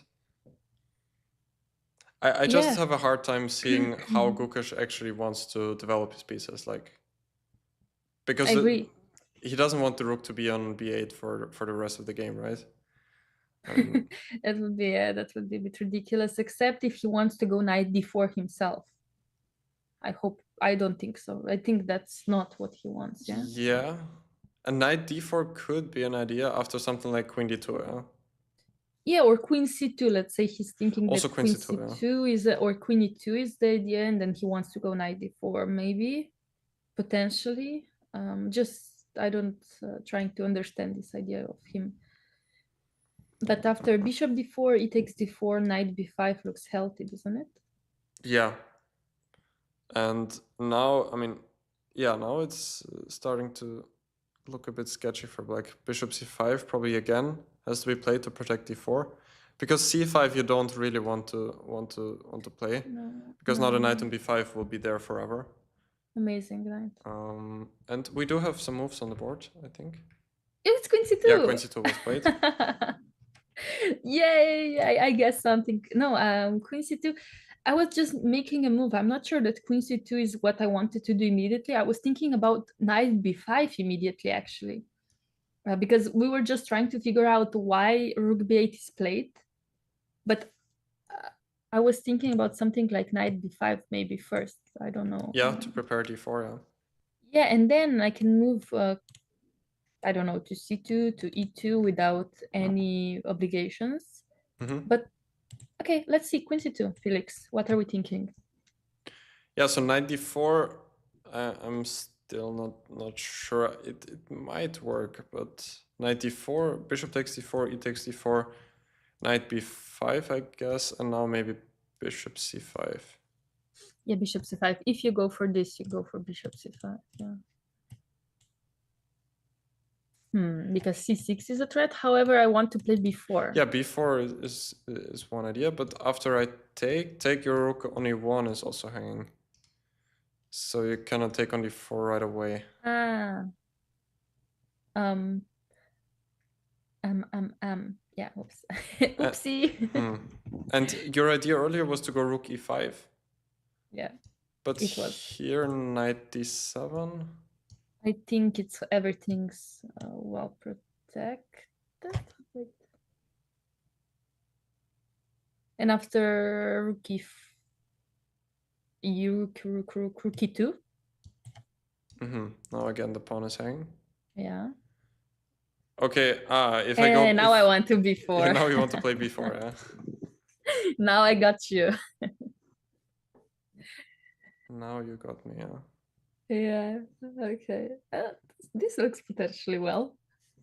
I just want to say, instead of queen c2, Lila does suggest queen d2 Once or again, queen d2 or queen e2 even above queen c2. So very interesting yeah, insights, but it's not a big difference at all. It's very, very, very slight. So all three queen moves were good.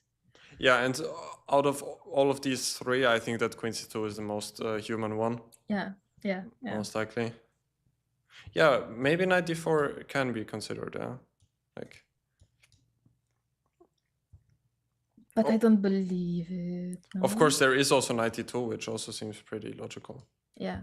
I don't think the Gukesh wants to get this position today, honestly. Honestly, I don't think so. Yeah, probably not. So something else on queen c2. I mean, Of course, it's not a bad move, but I believe that it's harder to play with black pieces in that situation. Yeah, I agree. So yeah, I wouldn't go for it myself. We'll see if Gukash goes for it. Again, I would love to see that. But on Queen C2, maybe what is Black's idea? I don't know. Because Rook AD1 is such a strong move that's coming, I think. Yeah. I guess if Rook AD1 is the next move with black pieces, we could be preparing Knight D4 even more. That's true, yeah. So what could be the move that we would be preparing it? Yeah, it's hard because Queen D7 does look logical, but then Knight D4 becomes even less likely, probably. Yeah. Because then there will always be some Knight D5 there with the tempo on the Queen. Yes. Again, I don't think we can prepare Knight D4 a lot. Yeah, somebody did suggest Bishop F5 now. Rook D1? Yes, so let's go Rook D1. But now, I'm stopping D4 from happening. So I have little time to see what I want to do. Which I don't know exactly what I actually want to do. I don't know, Rook E8, let's say. There is also always G4 to consider. Also, someone in the chat pointed it out. But yeah, it's a move which you cannot take back anymore. So I'm kind of hesitant to play it. I don't want to play it. But I will anyway do it. Oh. And okay. I do have this idea also. Here it probably doesn't work, but it does remind me of this Fischer plan in the Hedgehog, where Fischer went for Rook G1 and then started attacking on the king side. Ooh, that's very ambitious. However, being a child of engines, I believe that the king is slightly too weak on H2. Yeah, I agree. In this structure, it probably doesn't work. But where do you go? Do you go to I don't know, actually. Because I don't... Yeah, let's go. I go to H7. Yeah, I go to H7. Are you going to go G5 immediately? I mean, that was one of the ideas, but I have a couple of issues there. Like after G5, I take, and if I take with the knight, even knight G4 is there, which might also be an idea. Again, yeah, a lot of tricks, yeah. No, G4 does look a bit wrong here. I thought if I can somehow manage to get the knight to F5, it could be interesting, but I honestly don't think I'm in time for that. I don't believe in it. I don't believe in G4. It's too much. Okay, so Rook E8? Yeah, Rook E8. And now the question is, yeah, how do I prepare for basically everything? Can I go Queen C1 or Queen E2 or something? Yeah. I'm not sure though. Let's try Queen C1. Because if he wanted the Queen on E2, he would have done it right away. Yeah. And I like my rooks to be kind of just controlling the files and not to have the queen in front of it. Yes, exactly, because rook is on E8, so let's not do that. I should always consider if bishop D3 works.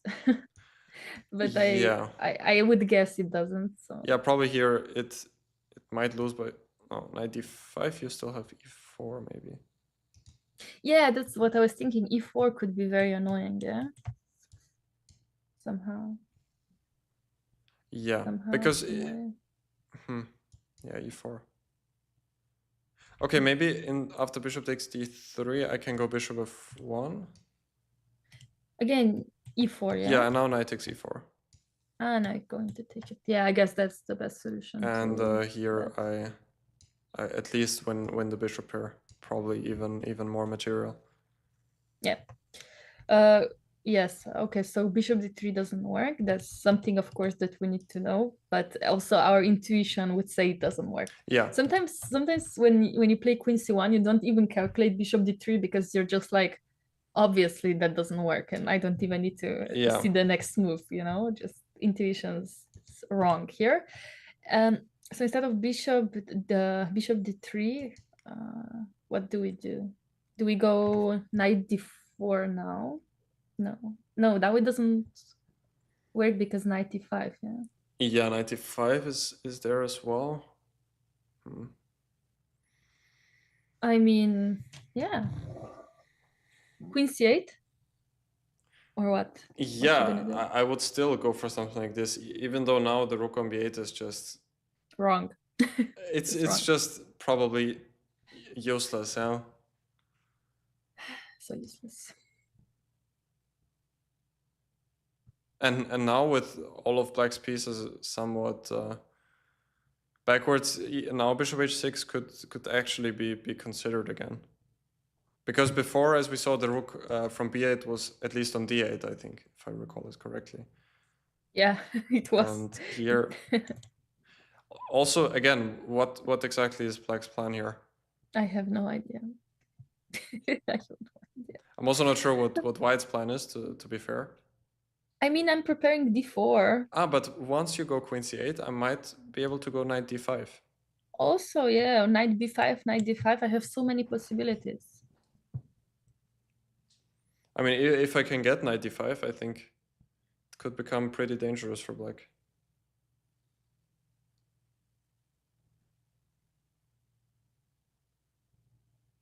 Yeah. I don't know. Felix, these are not my positions. Again, like yesterday, this is very similar to yesterday's game somehow. Just it's when the structure is not symmetrical, it's so hard sometimes to understand the positions. Yeah, that's true. Yeah. And somebody also suggested so bishop a5, rook a d1, knight d4 immediately. So now basically that I would be forced to take on d4. However, I think now I can just take knight d4, e takes d4, bishop d4, and I'm winning a pawn after queen d4, rook takes c7. Yeah, that does look pretty good. Of course, I need to consider queen c4. Yeah. I should consider it. But I still think I'm winning a pawn after takes, bishop c2, rook d2, bishop b3, take on c7. Yeah, at least black has to be very careful here if white is not better even. Yeah, I'm not sure again, but I think this is good. Yeah, looks like it, yeah.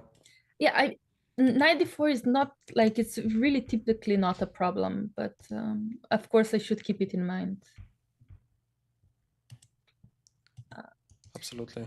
I also don't think that Gukash will go bishop f5, but I don't know what else he can do after queen c2, to be honest. I mean, he might be calculating knight d4 right away. Yeah, that could be true. It still wasn't entirely obvious. It did feel a little bit wrong to us, but maybe it's not so clear. Let's go for it. So yeah, knight d4 takes, but after knight b5, what you gonna do? Yeah, so bishop c5 was my original idea. Yeah, okay, but and after rook e5, are you going to go b6? Are you going to maybe b6 is not bad actually. I could go b6, yeah. But now b4, right? Gukash played rook e8. Very healthy move, yeah. And I expect Ding to play rook d1. I guess. Or knight b5. But you still want to avoid knight d4, yeah, if you can. Or I will go rook d1 actually. Yeah, let's go rook d1.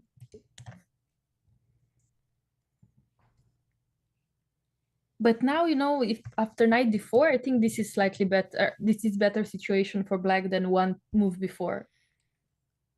rook on e8 is probably more useful than the rook on e1, but does it make such a big difference? I don't know. Let's go bishop c5 again. And rook e5.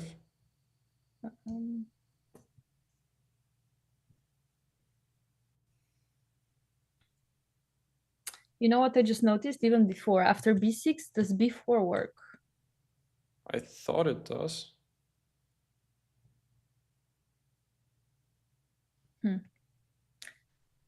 Yeah, it could be a bit annoying if that works. Just slightly. Yeah, I mean, even this, you might be able just to take, and after, I assume, knight f takes d4, just move the bishop to, let's say, d7. Mm-hmm. Still might not be the end of the world. Oh. But Ding has played knight b5 first, yeah, your suggestion.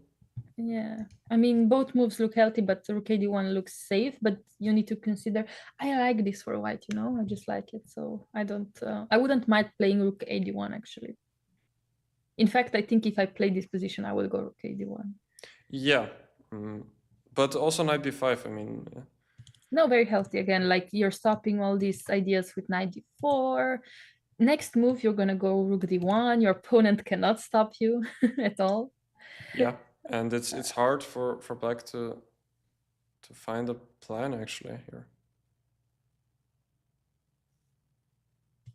At least to me it is.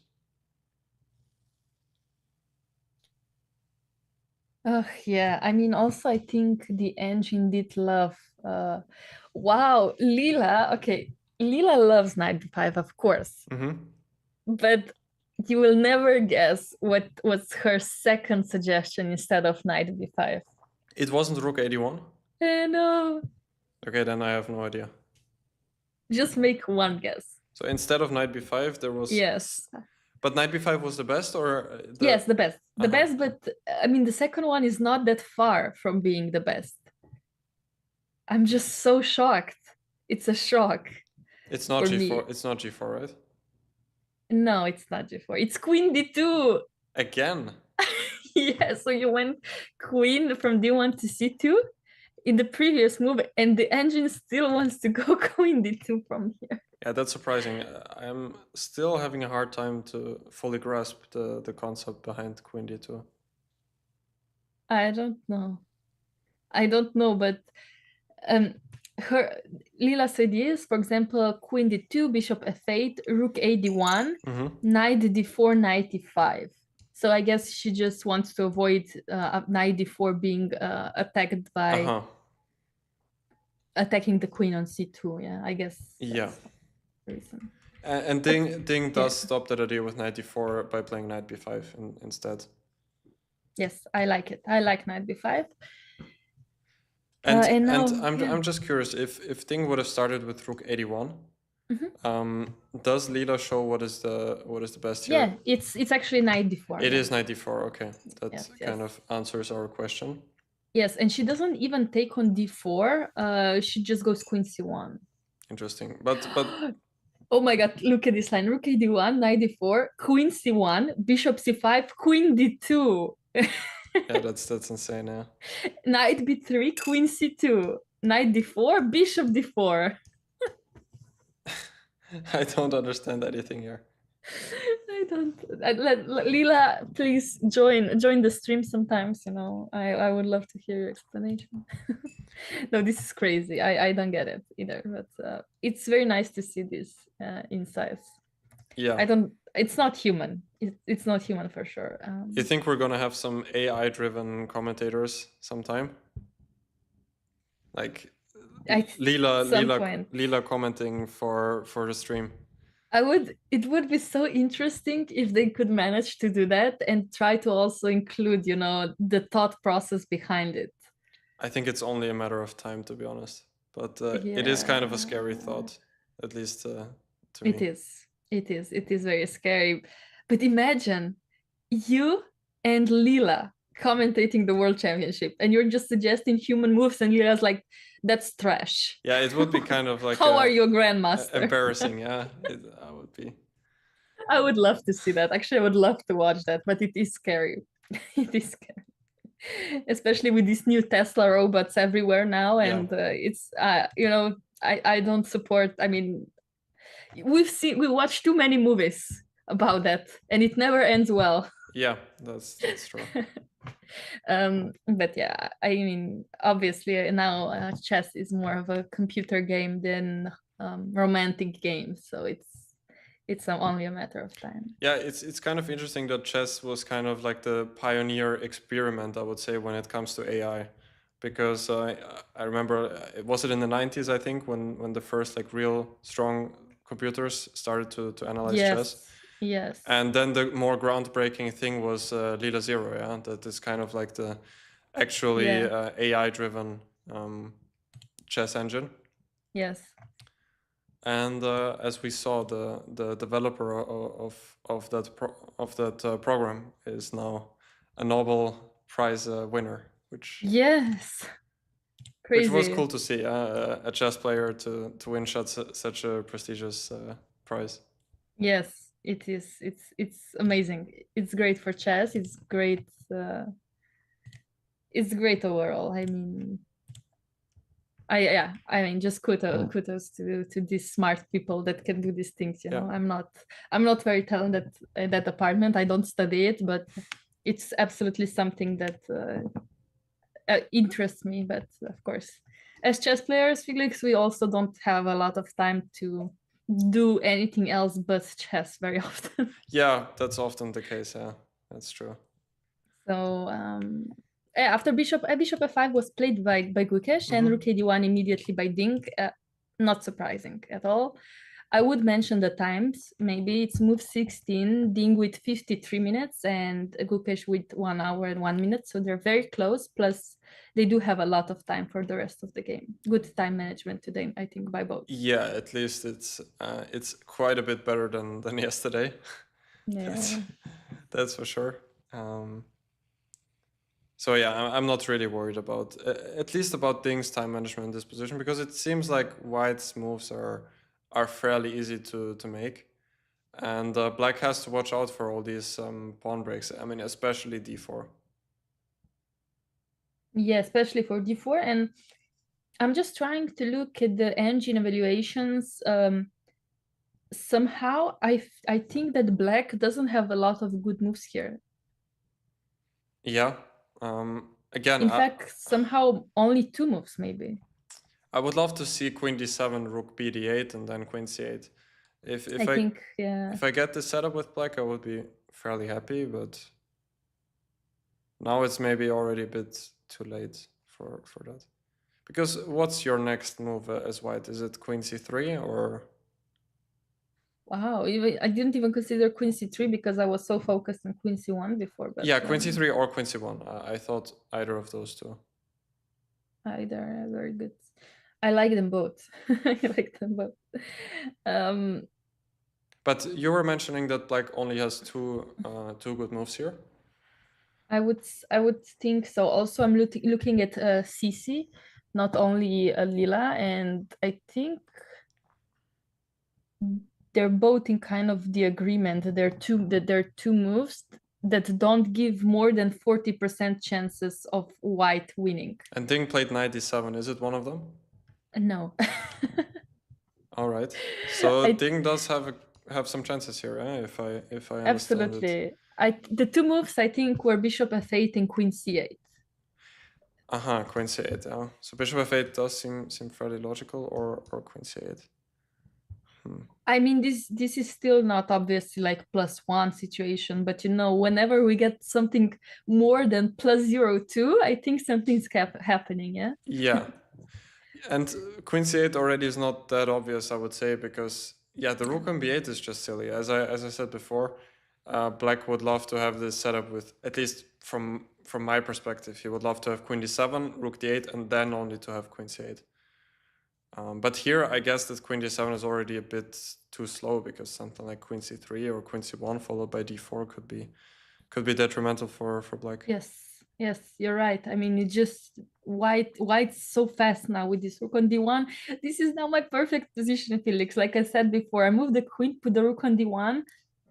Knight is on b5, stopping any idea from Black. This is perfect position for White, and I wouldn't say it's drawish at all. So yeah, the position is just so many pieces on the board, and anything can basically happen here. Knight d7 is another pretty standard maneuver, I would say, but Black's pieces do seem just all a bit passive. So what black, I guess, wants to do is either to get bishop c5 to trade these bishops, or to somehow reroute the knight to e6. But I would be worried for black here already that some d4 might already come, like queen c1 or queen c3. Both look fairly... Yeah, and let's check something. I mean, knight d7 has an idea, like you said. The idea is logical, either knight c5, even maybe bishop c5, followed by knight e6, knight d4, finally doing something, because before we were like, what is even black's plan? Like, if bishop f8 was the best move, come on, you know? Yeah. You know, what is the plan of bishop f8? Basically nothing except preparing for d4. And that's what black needs to be prepared for the d4. So let's think about queen c3. I wonder what's happening. Do I go bishop f6 with black, maybe? Is that the idea? Yeah, that does make sense. Threatening e4.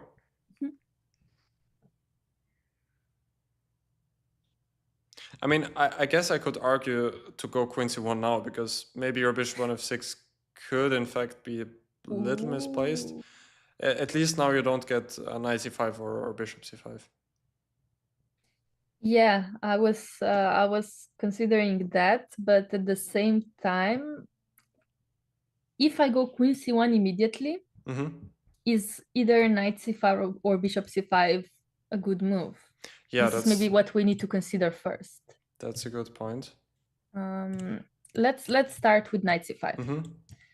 And I go d4. Does knight d3 work? Does it work? Yeah, I will try it. Does knight d3 work? So you have to give the exchange somehow. I'm assuming you just take on d3.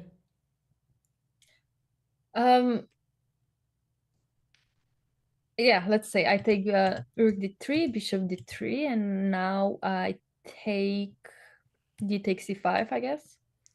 Could also go d5 maybe. Ooh, d5. Let's go d5. Because black does have to go knight d4. You don't think e4 works? E4. I totally missed that idea. Yeah. E4 might work, yeah.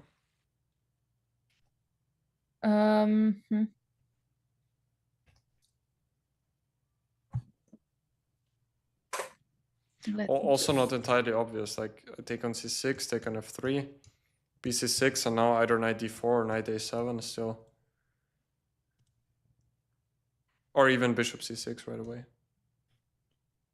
Yeah, okay, maybe let's not give our an exchange yet, right? I don't know. Do you think this is good? It's hard to say. I was more trying to figure out after d5, knight d4 how big white's compensation actually is. Yeah, I mean, I would try to avoid giving any material if it's not needed, especially when it's not clear, right? Yeah, but after knight c5, what else can you do? By the way, Felix, would you just mind refreshing the live board? Oh yeah, because it's absolutely. stuck. It hasn't been. Yeah, it's stuck. Just sometimes, yes, it does that. Thanks for letting me know. No, it's fine. I mean, we love technical issues. It's our thing. Okay, now it should be refreshed. Yeah, perfect. It's good. Perfect. Yes, good. I mean, yeah, I don't know. After knight d7, queen c1, knight c5. I mean, going d4 if it's not necessary. You know, I'm not. Even after knight d3, I should also consider d takes e5 instead of also taking rook d6. Too many options, you know. Yeah, also queen b1 or queen c2, I thought are Ooh, queen b1, ideas. But the problem is after queen b1, knight e1, queen e5, knight f3, or knight g2 is just good enough for black. Knight g2 probably. Knight g2, yeah. I think that's good for black. Yeah. Without this g2 bishop, I think it's very hard. Yeah, that's true, yeah. Yeah, I don't. Okay, but what if I go queen c1, knight c5, queen c3? Yeah, Again, maneuvering this queen from up and down and up and down. I don't know what's happening, to be honest. again, taking on d3 seems somewhat risky, but I will try it. Stop the challenges. Yeah, e4 is coming. I don't like it. I don't like it. Okay, let's consider queen c3 first instead of queen c1. We get back to the start, yeah? Let's go Queen back c3. to the... Yes, let's go here. So you suggest bishop f6 here, which seemed very Yeah. logical. And now I like your queen c1 much more, that knight c5 is not coming. Yeah. Knight c5 is not coming, and d4 still is in the picture.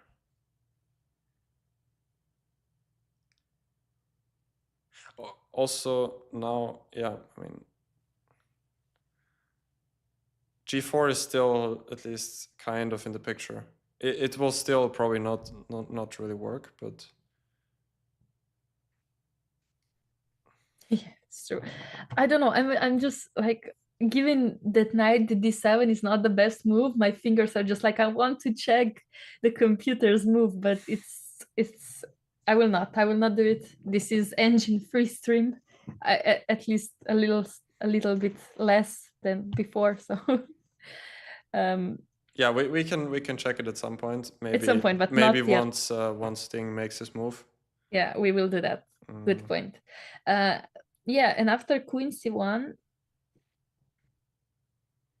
what does black even do actually? I mean, is d4 a huge threat? What if I go, let's say I go queen c8? It's a move that gets away from the d file, so I'm just, I would just want to know what's your plan with white.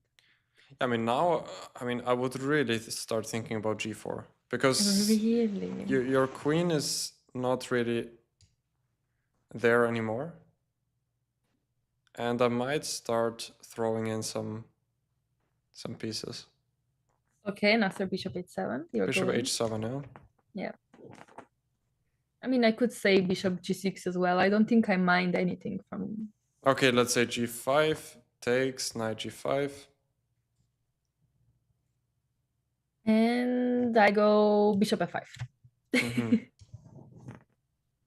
I could also go bishop g6. I don't think it's a big deal, to be honest. But because now after bishop f5, I don't know what's going on after bishop d5 as well. Yeah, bishop d5 is one of the... Okay, so you could go bishop g6, yeah, just to... I will go bishop g6, yeah.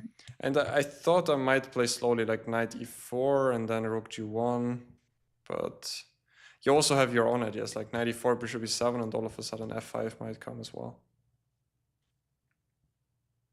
Complications.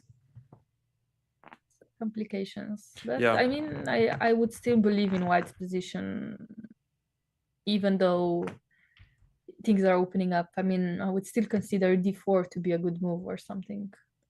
In the end of the line we had? Maybe not yet. Yeah, I mean, g4 is of course very committal, and it's not clear if white even has to go for that. Yeah, somehow I don't support g4. I'm always for g4 moves, but I don't think when there's so much play in the center that I want to go for it. Yeah, like what about d4 right away? I mean, yeah, let's do that. So he takes d4, I guess. Knight takes d4. Knight takes d4 and knight takes d4. Yes. And now what do I take with? Bishop or knight? I thought knight takes d4. Let's go knight takes, yeah. This is, I think I like it, and I want to go c5 the next move, maybe. Yeah. Maybe. Not sure, but maybe. Well, first of all, black has to do something about the bishop. Do you want to go, yeah. Do I want to go bishop e4, or even can I go bishop e4? I hope not, because I don't want to calculate. Let's try it. No, Felix, stop. Make it easy.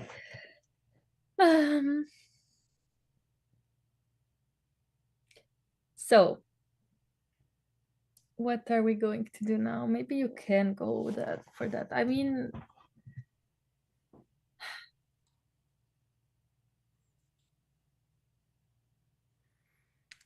I don't know.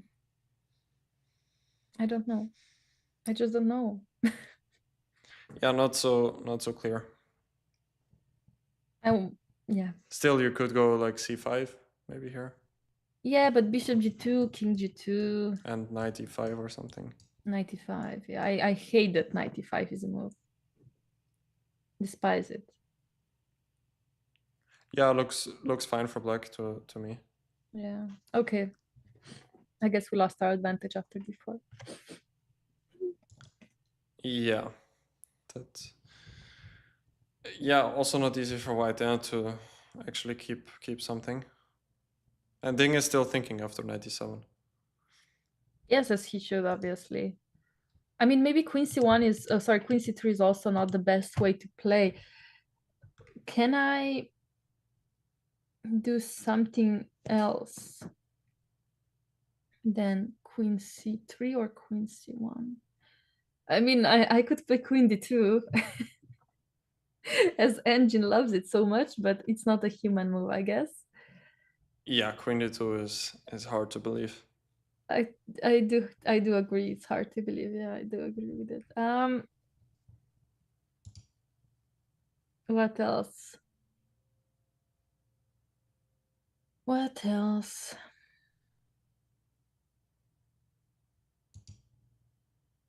Checking. What about g5 in the line with it on d4?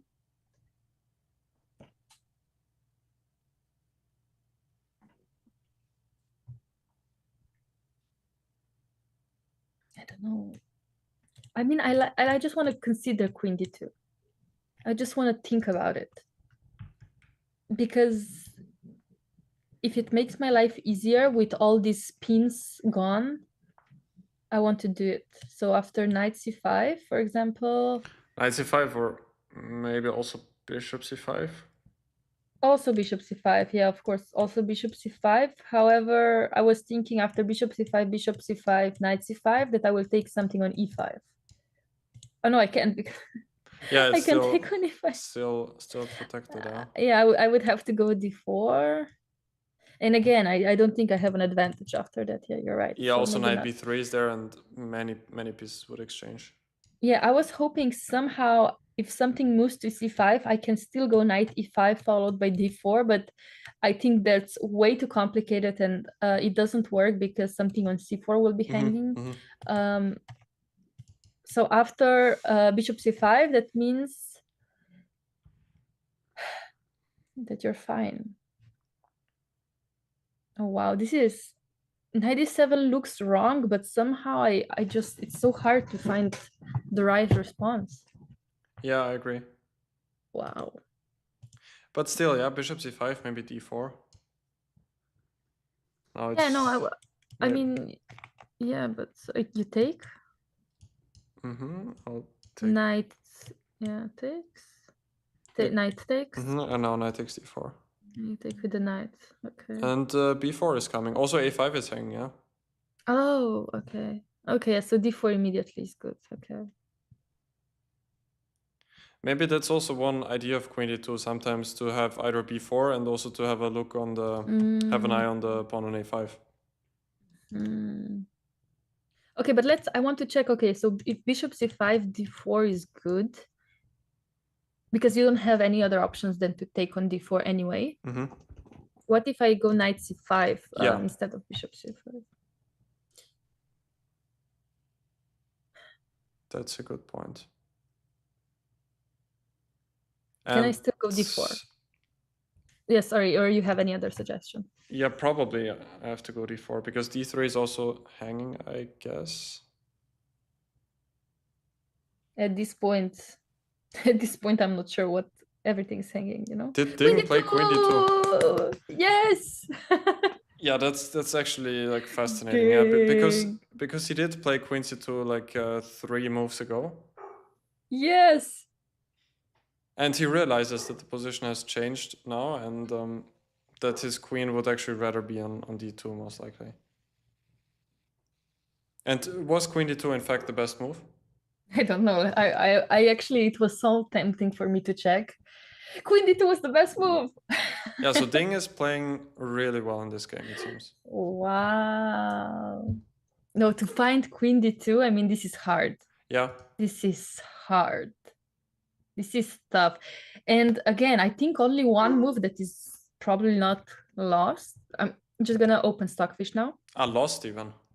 No, sorry, I maybe I misjudged it. Not lost, but one move is clearly the best, and other moves are already plus 0.7. Of course, that's not lost, but Yeah, but still, it's quite a lot, yeah. and Bishop c5 is not a good move at all. I think Bishop c5 is actually lost. Wait, let me check. Let me check. Yeah, Bishop c5 is already lost after d4. Yeah, d4 is very strong. But I think we were right because Knight c5 is, I think, the most challenging. Knight c5, yeah. And what do we do here? Yeah, again, like you said, d3 is hanging, so yeah. What about d4? Yes, bishop. I want to say bishop f1 looks passive, so let's think about d4. And now again, the question is, does black take, or do we put something on d3 somehow? Or knight b3, maybe. Knight b3? Yeah, just to exchange some as many minor pieces as possible. Okay, but knight b3, don't I go queen c3? Yeah, I wasn't entirely sure what happens here, but probably it's in white's favor, yeah, this variation right here. I mean, again, a5 is hanging, and if you take, I don't know, I think this looks great. Except if bishop f6 is a bit. Yeah, I was trying to figure out bishop f6, but bishop f6, I mean, what can we do? I mean, knight c6, knight c6 is probably bishop winning, yeah. c3, and now rook d8, I guess. Rook d8. Wait, also we can just what? No, it's not that easy. No, it's not. Yeah, rook d8. Rook d8, bishop e1, maybe. And now rook takes b8. Oh wait, I'm a piece up. Yeah. Okay, that's it.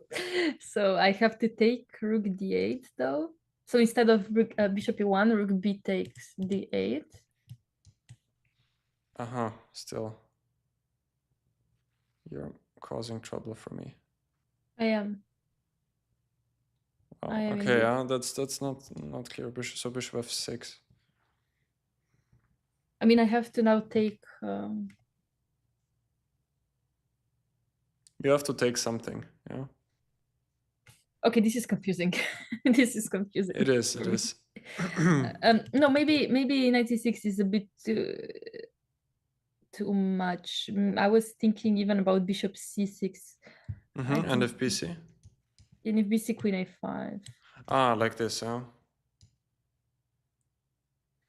I'm not sure. But bishop, your bishop on f5 is also hanging in the end. Yeah, I don't know, Felix. This is hard. Yeah. Can I just check what happens after bishop f6, please? Yeah, sure. It is bishop c6, yeah. In fact, it's +1. And then to take on a5, yeah. Yes. Okay. All right. Good. So knight b3 is probably not the best for black after d4.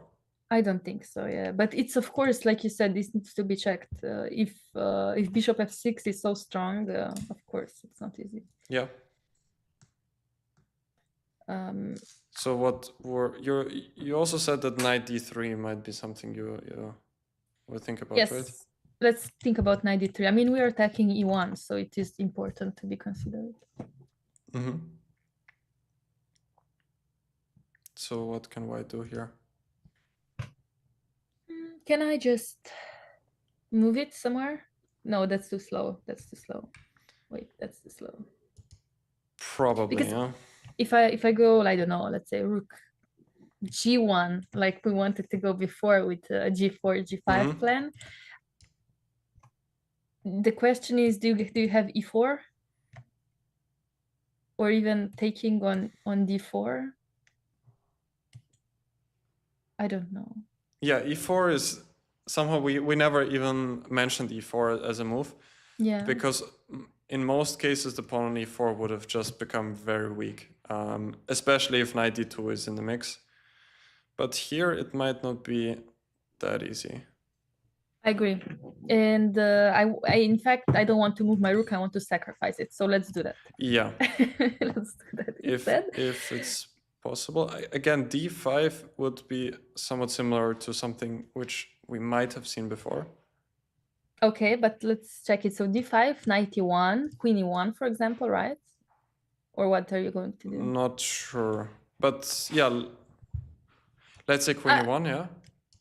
Because your only move is knight d4, right? Yeah, and then I can take with the knight twice, and then in the end the pawn on a5 will drop as well. So I have 2 pawns for the exchange and very, very active pieces. Yeah. So this does look promising for white to me. It's promising. Yeah, and a5 is also hanging. I think that's also very important. Yeah. I think that's quite important actually at the end for the compensation. Yeah, absolutely. So queen on d2 coming through, yeah, wow. Yeah, I mean, like you said, knight through d5. I was also just trying to consider as well, what if I just take d takes e5? After knight d3. After knight d3, d takes e5, right? Yes, yes. And yes. if knight e1, again, just queen e1. Yes, queen e1. And queen c8. G4. No, maybe I don't need to go g4. No, I was just trying to think maybe knight d4 or let's go knight fd4. Even though, no, maybe that's not enough compared to the line that we had before. Yeah, I think that was better. That looked more ambitious. Yeah, I mean here it might be enough compensation for white, but here it's also only 1 pawn, and then in the other variation it was 2 pawns in fact for the exchange. Yeah, I think the other variation is much better. I just wanted to consider if that's something to be played, of course. So knight d3 also not fully convincing, which leaves us with probably the most logical move, e takes d4. Let's go for it. Also knight e4 was there first, yeah, instead of ed, but let's say knight. Oh, sorry, yes. No, somebody also suggested in the chat, isn't the queen almost trapped on c8 after knight a7, but in the line knight d3 takes this.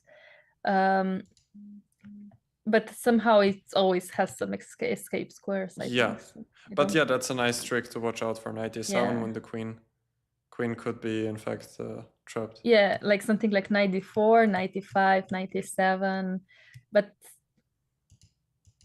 she just might be coming through. Yeah, very slightly, but she might. Yeah, I think we just prefer the other line with d5. I think it's much more ambitious. Yeah. So yeah, like you said, e takes d4. We could take with an or knight d4. Yeah, let's go knight d4. Yeah, first to see what's going on.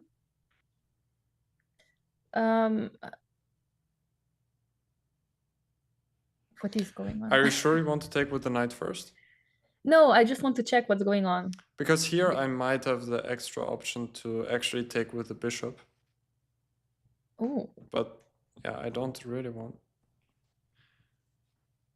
What do you want? I don't know what you want. Okay, let's just take with the knight and take again, because still a5 is hanging as well.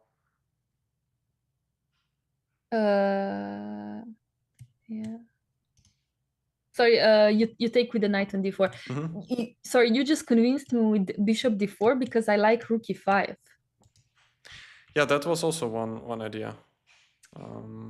And I was just trying to calculate all these lines with knight b3. But if I just go back with the bishop. Yeah, you can just probably do that and it's fine. I was hoping I could have something that's annoying, but I mean, my idea with bishop d4 was just to take with the knight, and then again the same idea with the double attack, but it might make more sense just to do that by capturing with the knight, not to lose the bishop pair. Yeah, let's Oh, you're taking with the B knight? No, it doesn't matter. I when thought you're it doesn't really matter, yeah. It doesn't matter, yeah. Okay, and after bishop g6, I guess you were taking a5, Yeah, right? and I don't really see the compensation here. Like, you could jump in knight d3, but I'll just go rook e2. Simple and effective. Still, I'm pawn up. might go on bishop f6.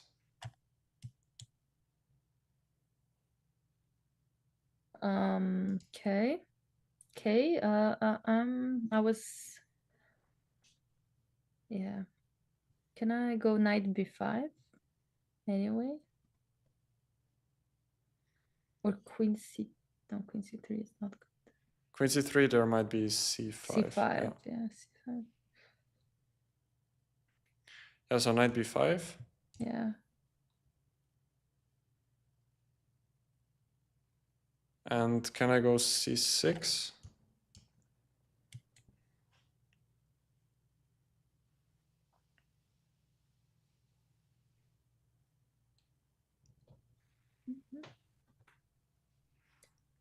Yeah, I guess you can. I don't know. I mean, I could shoot, I don't know, bishop b6 though. Yeah.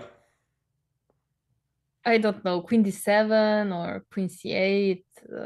Queen c8, for example. No, queen c8 is followed by knight d6. I mean, even rook e2 might be something to consider. Yeah, just give the queen and knight is hanging. Oh Pawn on my. f2 is hanging. Pawn on b2 is hanging.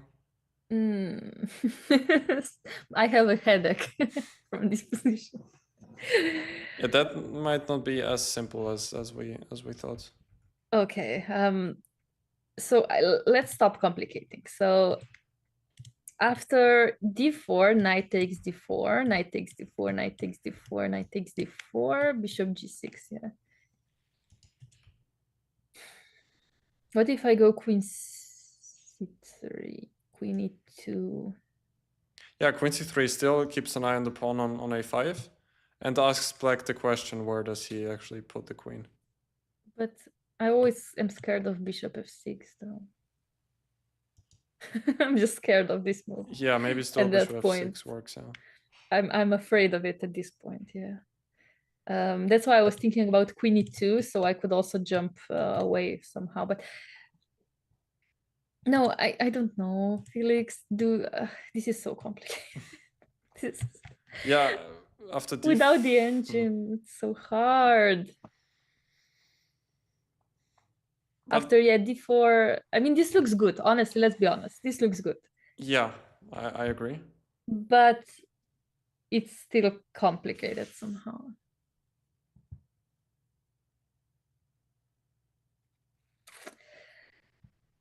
Yeah, I mean, after I would still take queen a5, but knight d3, I don't know. Maybe I'm just complicating too much. Also, why did I take with the knight on d4? Can I take with the bishop maybe?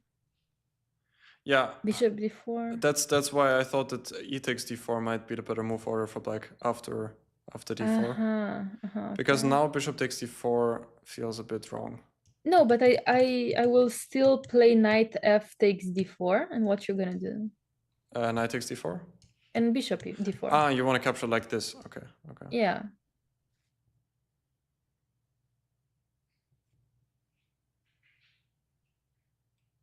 And if I go c6? You think you can go c6? I hope so. You are brave, man. I don't know, I was hoping to have something like queen f4. Again, so many complications. Yeah. It's crazy. Because also now I have to consider knight d3. Yeah.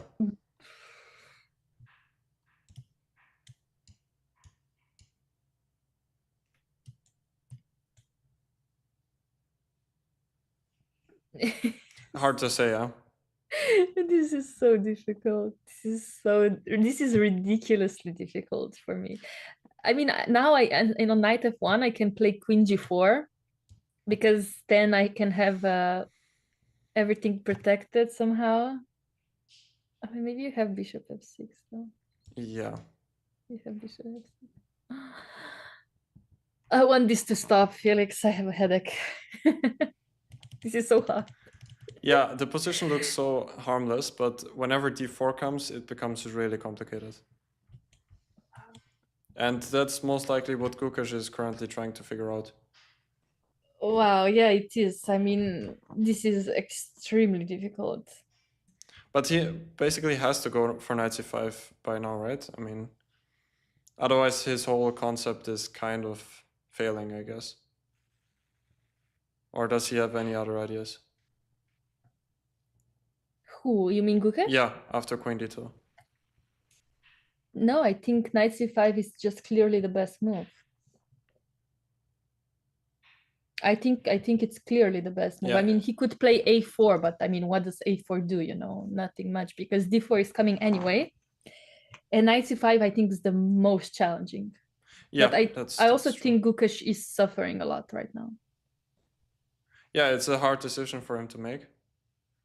And it's maybe not what he was hoping for in a basically must-draw game, or kind of, yeah, that a draw would be at least a very comfortable result for him. Absolutely. And I think we have like deja vu from yesterday where Dink played this d4 and it was leading to these complex pawn structures. And today Gukesh, in basically he could just draw situation, stable situation, goes for d4 himself. Which, okay, of course, knight c6 is a good line, but whenever you do that, you take a risk of imbalanced positions. And I don't think he needed to do that today as well. And it just shows how these positions are so strange. Yeah, that's true, yeah. And absolutely anything could happen, especially with after this knight c5. Honestly, I mean, d4, it's very logical. Of course, d4 is very logical, but yeah, e takes d4.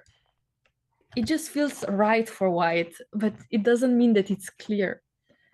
No, it's not clear at all. But I want to go through it again. So d4, e takes d4. What are we taking with? I'm trying to calculate it. It's very tough. This is very tough. Chat suggests. Please tell us what's the best move after here. Help us a little bit. What are your suggestions? Because yeah, this is not an easy position. Whatever you want to say, if you look at the engine, it is very easy. But if you don't look at the engine, I think a lot of pieces could be hanging.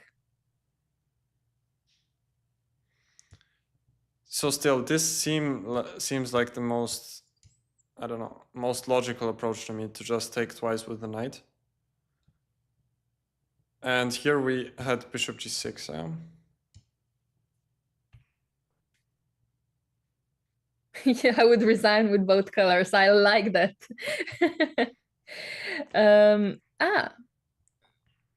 Sorry. So we have a position. So we took with the knight 2 times. Yeah, and bishop g6 was our line from before, I think.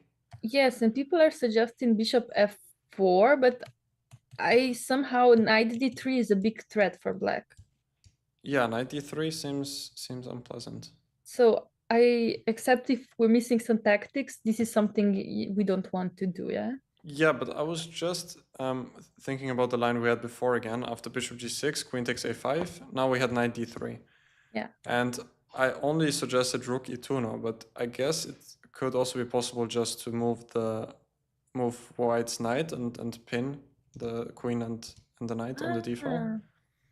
Yeah, I think I suggested knight b5, which was... Was it knight b5? Because knight f5 might also be an option. Yeah, I like knight f5. I'm blocking your bishop, and also maybe I want to take on e7 in some cases.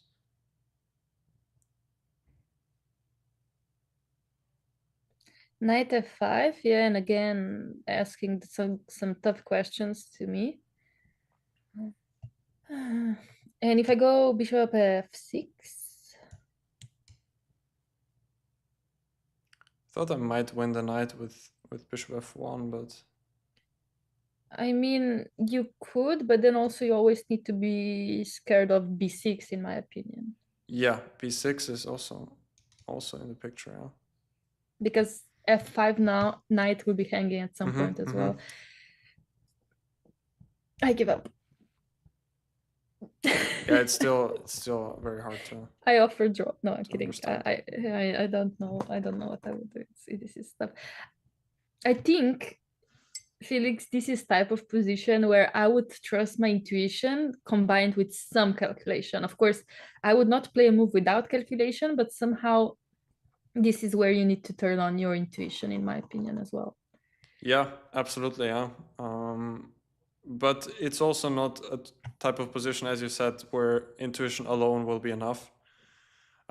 Because your intuitive move might just fail because of some hidden tactic. So as you pointed out, yeah, it should be probably a mix between concrete calculation and intuition as well. Yeah. And again, I don't know what the evaluation of this position is at all. Yeah, me neither. That makes two of us. I don't know. Sometimes it would be nice to have engine next to you just to tell you the evaluation, if nothing else, right? Yeah. And yes, like to stop chess for some time, somebody did say that we look like the cast of Twilight movie. What, the two of us, or? Yes, the two of us. We could play in Twilight. I guess that's a compliment, yeah? Or you mean we look like vampires? Are we that pale? No, yeah, it depends. I am pale. It depends how you see it. Yeah, you might see it as a compliment or no, as an insult. But, yeah. No, I mean, just to sidestep from chess positions. I mean, also as commentators, we calculate a lot, so we need to take a break from our brain processing, and I like this kind of comments. Laura looks very pale. Yeah, I haven't been in the sun for years. I've been stuck in this streaming room forever. Yeah, that's the reality of chess players. Yeah, that's true. It is what it is. So Kukash is still thinking here, which, yeah, I would suggest that we leave it up to them to figure out this mess, and that we go for a small break, if that's all right with you, Laura. I guess I need some sun, so yeah. I guess we should take a break. Absolutely, yeah. So stay tuned, everyone. We'll be back in like 10-15 minutes, and yeah, by then I'm sure we'll have a move. So yeah, stay here, everyone, and we'll be back soon.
And welcome back, everyone, to the broadcast of the FIDE World Chess Championship match between Gukesh and Ding Liren. Round 12 is what we have here.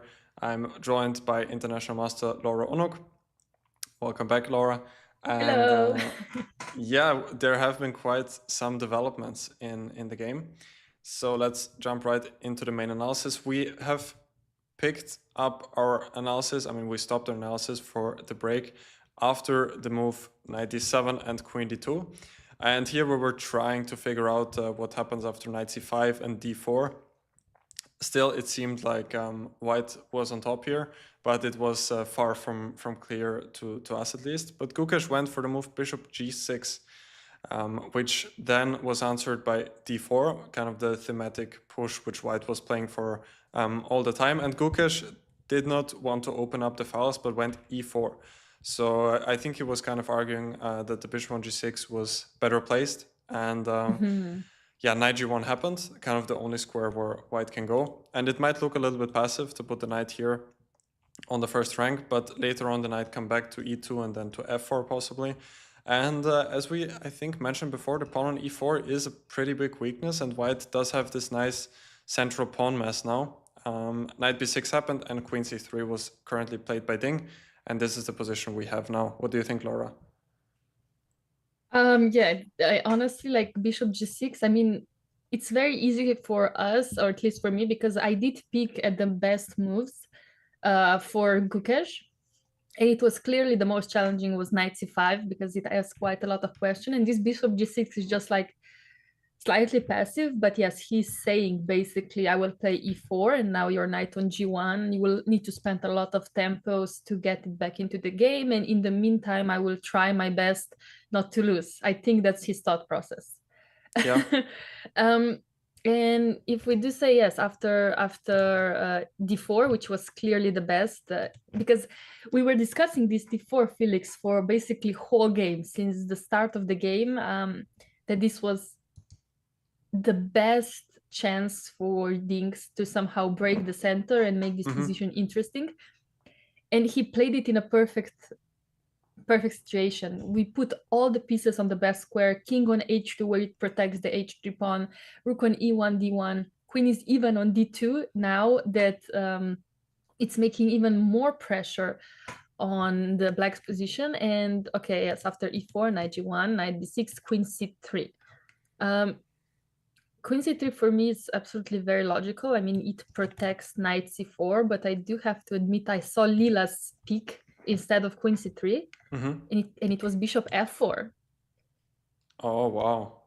You're just going after the pawn on c7? And I'm just wondering here, after knight takes c4? Yes, what's actually happening, yeah? Tell me. Is there not? No, I'm still not entirely sure. I mean, it could be something connected to queen e2 followed by d5. However, let me not be smart and I will actually check. After bishop f4, actually knight c4 is not a good move. You know what? I will...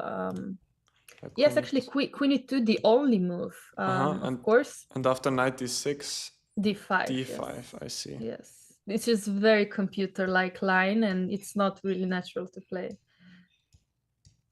If you can turn on your evaluation also in this position to show the chat, it's basically +2. The compensation for the pawn, even with a knight on g1, it's out of this world. In fact, this is winning, yeah. And Cici, instead of bishop f4, wanted to play bishop f1. I see. Just to protect the pawn like that. Also not, yeah. I guess queen c3 can hardly be criticized. It does look pretty natural. Yeah. But I agree. Because again, it's challenging for black to even find an idea. Yeah, I guess that d5 is quite a big threat here. That would be at least my... Yes, it is. Actually, queen c3 by Lila's second best move, so it's not bad. It's such a human move, and I absolutely do not judge it. We should not judge it, yeah. Yeah, and black has to watch out for d5. Also, the very slow idea knight e2 followed by knight f4 seems pretty powerful as well. Very nice, yeah. And the pawn on Just, a5 yeah. is actually now a big weakness. Bishop f6 was played, by the way.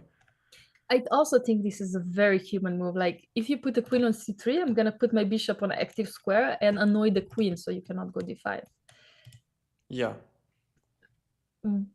So what shall we do now? Shall we play knight e2? Yeah, it does look very, very logical. Knight e2.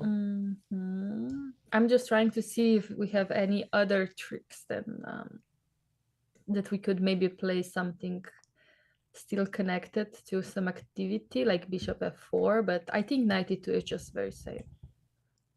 Yeah, both. Bishop f4 also makes sense, but Ding played knight e2. Oh no, I think it was me. Okay, okay. I think it was not him yet. Yeah, you're right. You're right. Position is after bishop f6. Yeah, so knight e2 is one idea. Yeah, I think it's very logical because the idea is, of course, to protect d4 while I can play bishop f4 in a very calm way the next move. But yeah,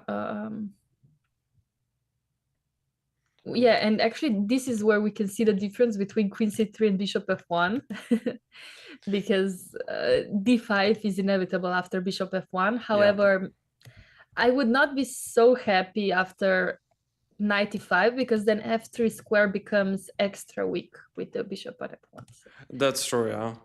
Then in that case, white's knight on g1 is somehow has to stay there. Has to stay there, and I don't really want to have that. I want my bishop on g2, and I want my knight on e2, maybe followed by knight f4, maybe followed by bishop f4. Yeah. And I'm happy. I think I'm happy. I think the best move instead of bishop f6 was f5 by black, but again, is it really a natural move to be played? I guess you can make an argument for it. Also, black might have some dreams of counterplay on the king side, but it also does weaken the king side even more. Like the e6 square is now a weakness. We can imagine d5 happening, and if the knight comes to f4, e6 is a weakness. Yeah, not an easy decision either. I think bishop f6 is quite logical, just to avoid d5 at least for now. Absolutely. And like I said, bishop f6 is just a very human move, and I really think Gukesh's mindset right now is, I will try my best not to lose because I know I'm in a worse position. Like, I don't even know what my idea is. I just need to cause problems for white. Yeah. I think he was in a very similar situation yesterday after this g3. He spent 1 hour on it, and I think he was thinking, okay, I just need to play move by move and not think too much ahead. I just need to save my situation move by move. And this is, I think, bishop f6 is playing move by move. He has the same mindset as yesterday. And the question is, will Ding, with 30 minutes on the clock, be able not to get in time trouble and finish this game in his direction? Yeah, I mean, both players are now around 25 minutes. So it's not only Ding in this game who is under serious time pressure. Absolutely, yeah.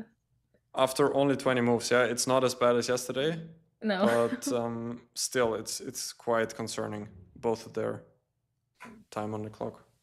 I mean, I understand why Gukesh spends so much time, because honestly, when you're struggling in a position, you need to spend time now, because if you're going to play fast moves without ideas, your position is just going to get worse and worse. Yeah, that's true. Yeah. However, his moves were not the best, at least by computer analysis. Engines completely disagreed with knight d7, for example, and rook b8. Rook b8, knight d7, they don't like these moves. Yeah, with rook b8, I can also kind of agree that it was a little bit of a bit too much of a careful move. Yeah, I think he somehow had the feeling that his position is anyway super solid and that he can make such moves without getting in trouble for it. But it turns out White had his own idea as well, which is to push d4 at some point, and it turns out this rook b8 move was then not that useful. Yeah, it turns out, in fact, it is gonna cause even more problems, as bishop f4 will probably come in the future, right? Yeah, And exactly. then this will need to be protected even in an extra way. Okay, let's think about it. 92. Again, black. What are you going to play? Yeah, honestly, I'm not sure what Ding is thinking about here. Like, he has been spending already how much time for 92? At least 5 minutes. At No, no, a bit. least. I'm not sure actually. Let me check what's his time right now. 5 minutes. Yeah, he's been spending 5 minutes. I mean, these are valuable 5 minutes if he's already down to 30 minutes. So I don't know what he's thinking as well. I mean, I don't see any other move but 92.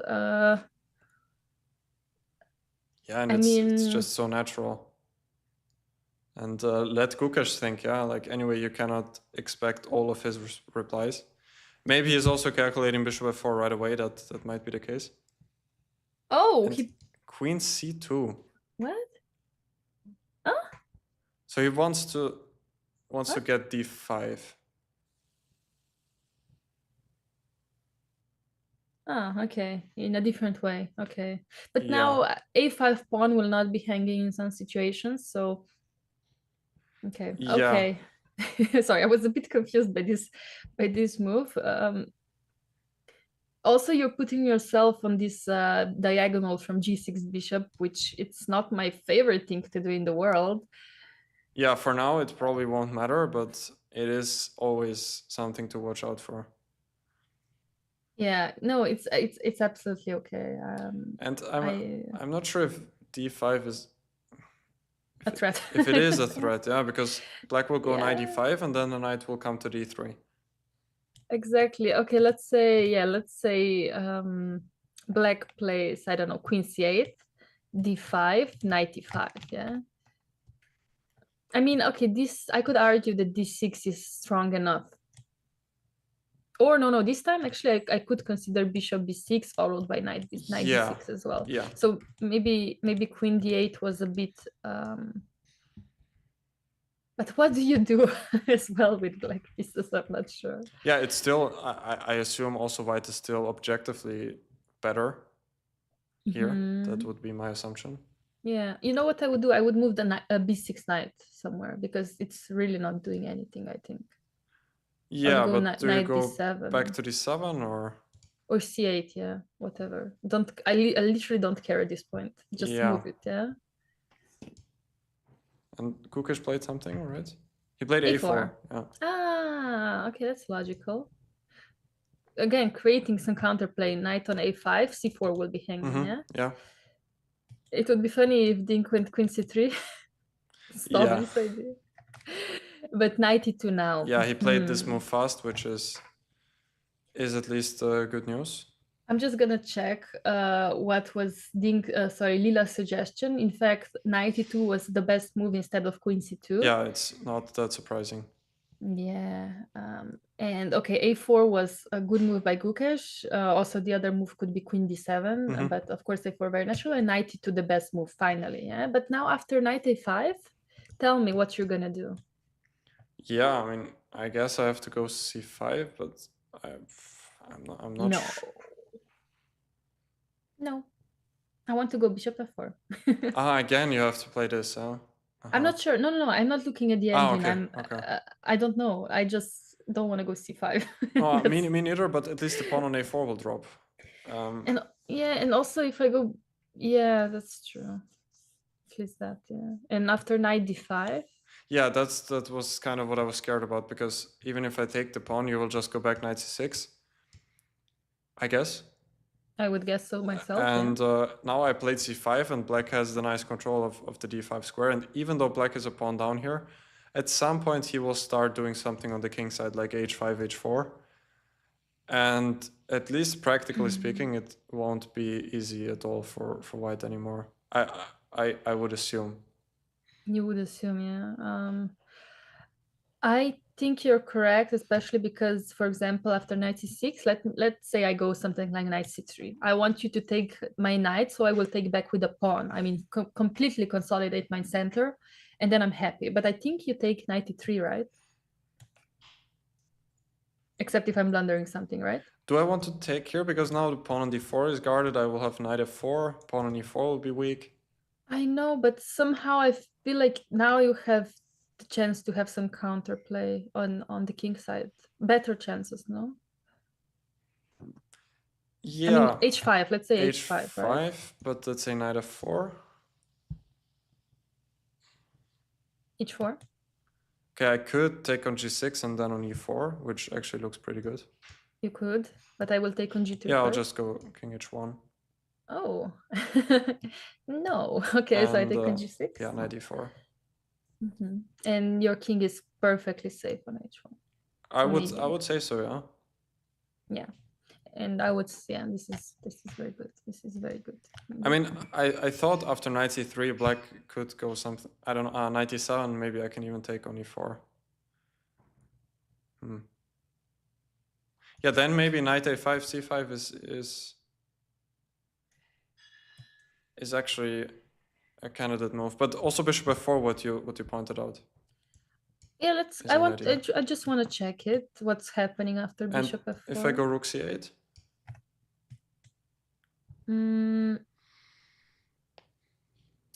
Yeah, well, trying to see if I have any tricks.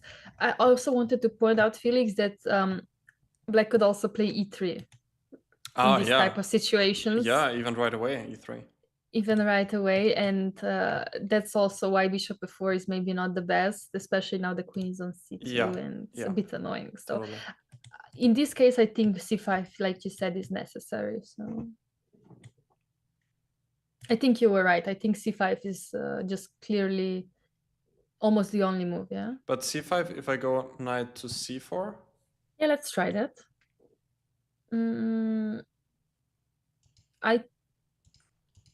You want to go also c6? Yeah, maybe? if queen a4, I want to go c6, because if black takes first, then I'll have two pieces for the rook. But my idea was to go c6 first. Yeah, you're challenging, yeah? You're challenging me. And if I go knight d6, you still go knight b2, yeah? Yeah, knight b2. I mean, I could even start thinking about taking on d6, but I don't see the problem with...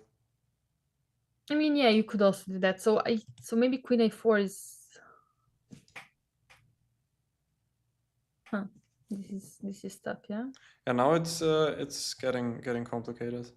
Yeah, it is getting complicated. I could go after the e4 pawn, like knight ec3 maybe.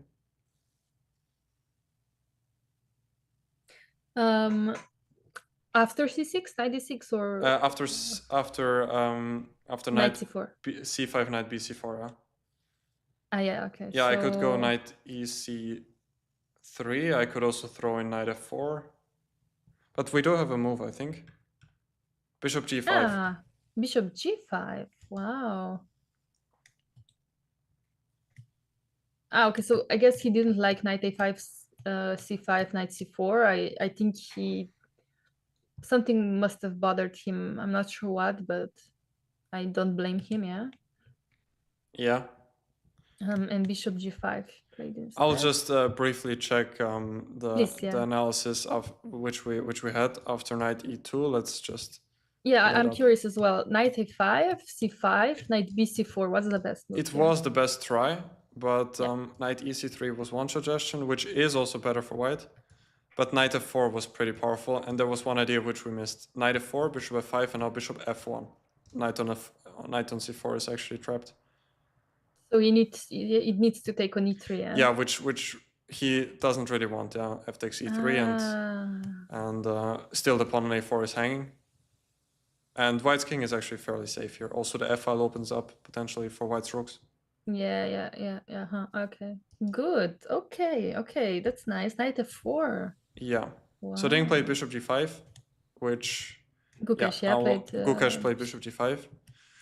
And objectively, it's not looking good. I turned off the evil bar again, but...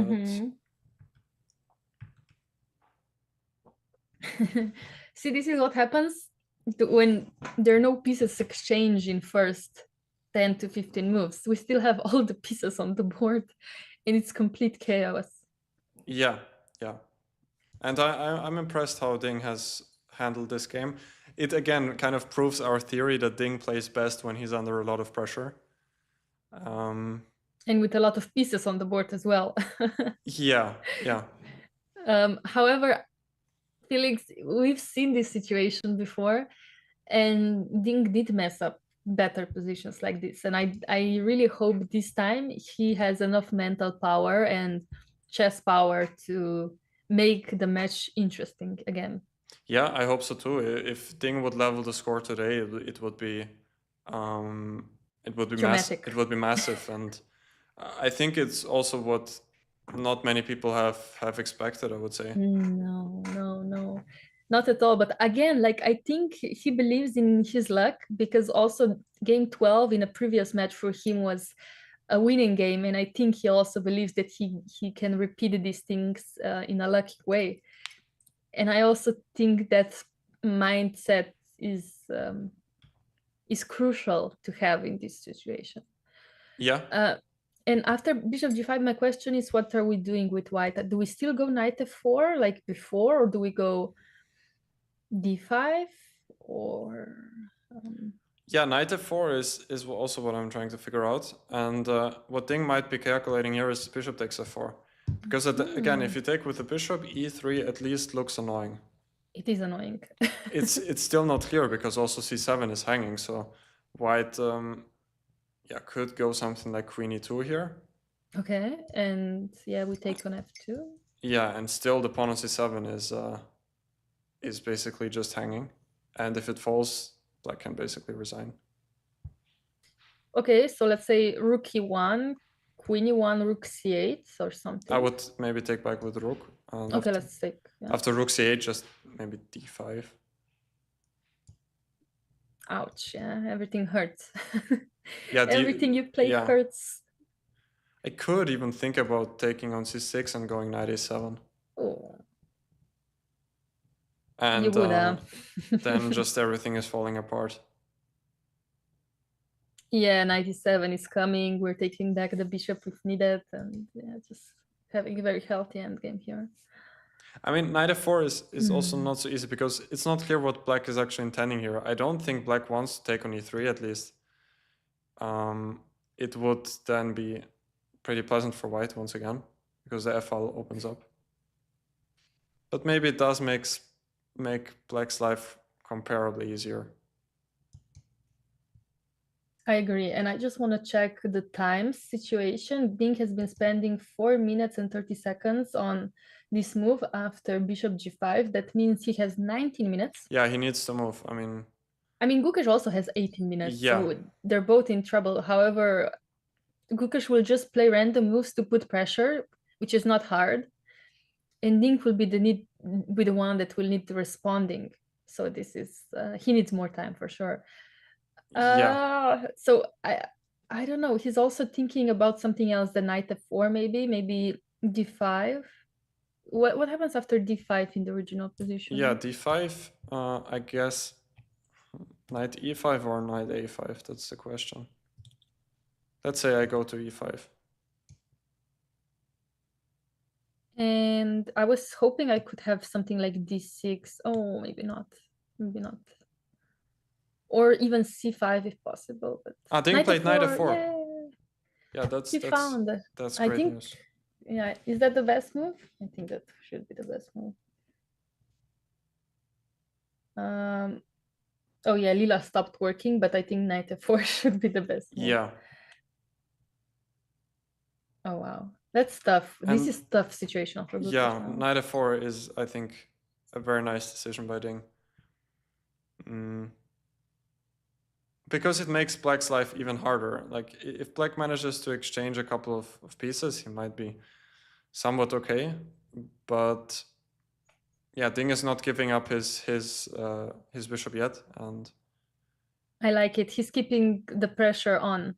He's not putting position away, putting the pressure away. He's not letting black play active moves like knight e5. Yeah, after d5, knight e5 is a very active move, and I like this mindset. Yeah, me too. So okay, we've seen bishop takes f4.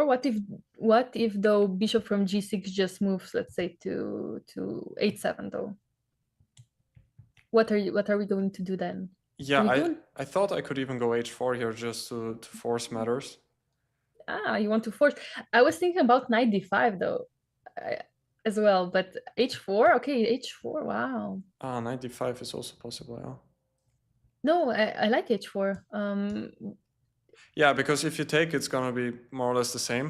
Yeah. And if you go back, it would also not make much sense, I would argue. Yeah, yeah. Yeah, that's true. No, I was just thinking if this could somehow work. No, I think knight d5 is too ambitious because just knight d5 happens. I guess it's okay. It's good enough for black.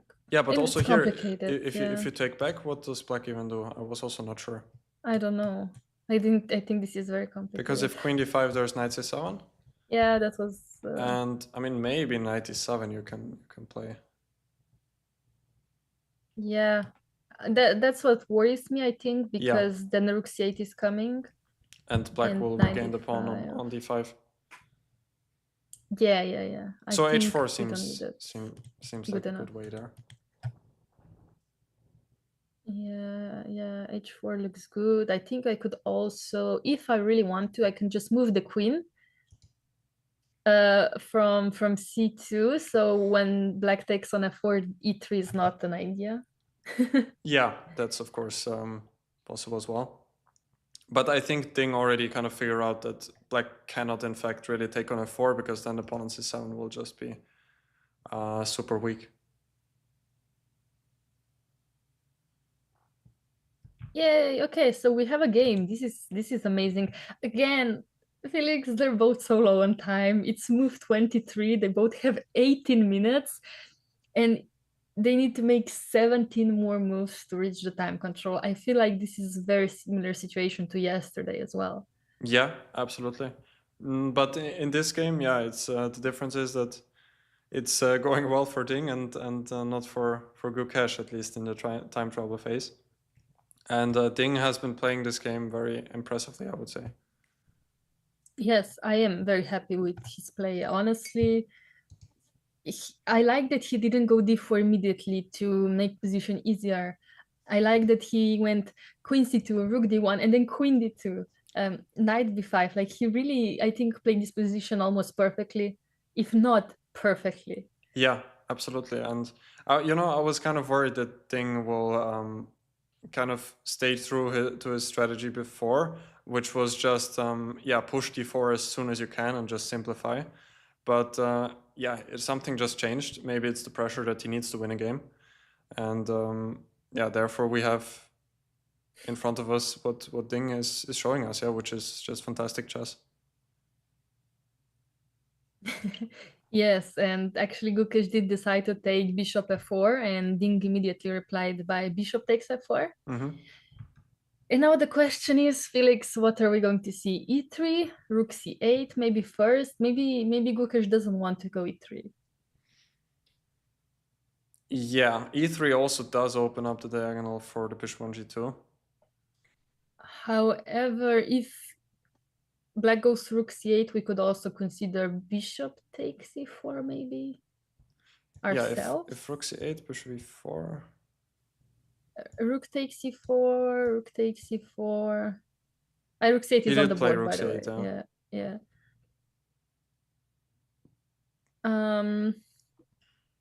No, I was just thinking we could consider it somehow. I'm not sure. Help me with this evaluation, or is this just perfect? I don't know, for white. It looks good. I'm just trying to see if black does have to take right away, or if he has some other ideas. Like he could play knight c4 first, but probably doesn't work because in the end there's d5. Yeah, some tricks there. However, what's your threat? Just going rook d2 and protecting my rook, I think. funny. And yeah, trying to capture the bishop, yeah, but if you go something like Obviously, yeah. bishop f3, just rook d2, and also the pawn on c7 is always hanging, so the knight cannot comfortably move. Yeah. Sounds good to me. Sounds good to me. I wonder. He plays queen c3 instead. Okay. He didn't take the pawn. I think also Engine agrees with Yeah, that. it's a nice move because he's preparing d5 without allowing knight a5 or knight e5. I really like that move. Wow. Again, showing perfect play. Wow, queen c3, that's beautiful. I really want to see d5. Yeah, if the knight needs to move back, this is almost GG's. Yeah. Yeah, absolutely. Yeah. Also, then d6 will come, and black will maybe even just lose material. Okay, so that means should I go something like queen e7 now to be prepared for d5, knight e5? Yeah, if queen e7, you can play d5, knight e5. But what about d6 now? I take. Knight takes d6. I was trying to take something on c4. So to at least have some compensation in this lifetime. Like knight e takes, I don't know, c4, for example. I see, yeah. Yeah, you could give that a shot. I don't know, knight takes e8, queen takes e8 maybe, and...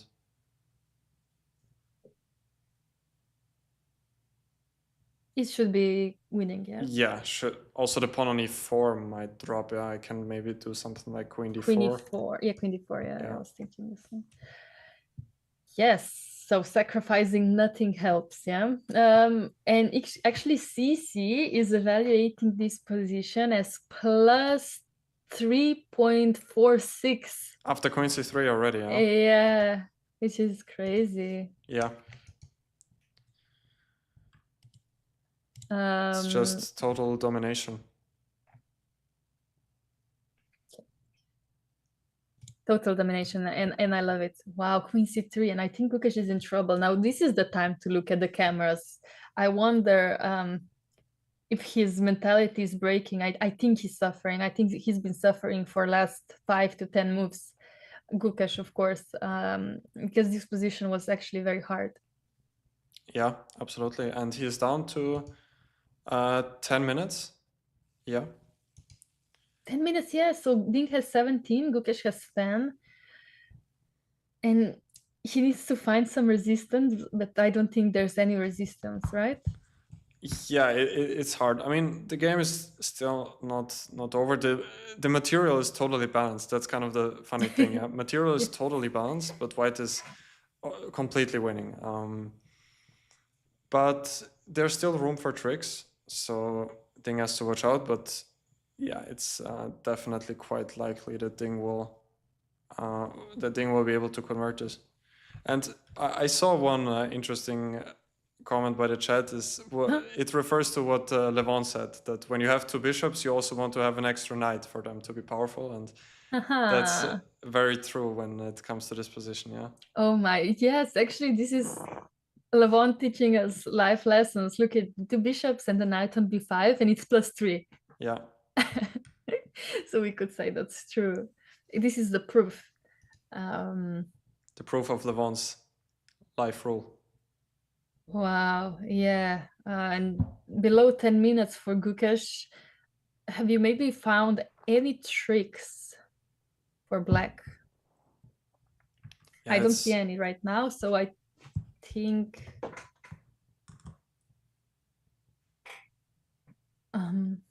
yeah, I don't see any tricks. I don't know. I mean, d5 is coming. I don't even know what black can do. Queen f6? No, then c7 is hanging. Yeah, then c7 is hanging. And I don't, yeah. I mean, f6 also looks, yeah. Because f6, d5, again, I want knight e5 without the queen being on. Oh, let's try that, yeah. Being on e7, but oof, it looks not good at all. No, I mean, at least it's a try. You put the knight on active square. Let me see what I could do with it. I mean, I could. Okay, knight d3 is now actually a very interesting idea by Yeah. black, so it's a bit annoying. And if d6, I thought black might be able just to go c6. Yeah, I was thinking the same. Even though c6. knight c7 is there. Yeah, but do we mind knight c7? I mean, I'll win an exchange. The question is if you can pick up enough material on the way. Yeah, so like knight b takes c4. I mean, this should be lost. Actually, this should be lost. Yeah. This should be lost. Yeah. Oh wow, knight b8 by Gukesh. Oh. Yeah, if you have to go for something like this, it's. Ouch! I think that hurts even me, and I'm not playing this game. But yeah, I mean, he's prophylactically playing against d5, so. I mean, white can now just take the exchange if he wants to, right? Knight a7. Oh, right, yeah, he can just go knight a7. Yeah. I guess Gukesh is claiming, my position is easier without this knight on b5.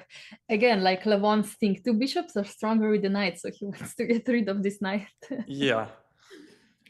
But I'm curious if knight e7 is actually the best move, because white's position is so dominant that I wouldn't be surprised that there is even something better than just picking up the exchange. I'm pretty sure the engine would love something else than knight a7. No, actually, engine loves knight a7. So it is in fact the best move. Okay. It is in fact the best move. It's such a good move that it gives white 96% of winning, which is GG's. Yeah, I mean, white is just a clear exchange up after knight e7. Gukesh will of course continue fighting until the very end.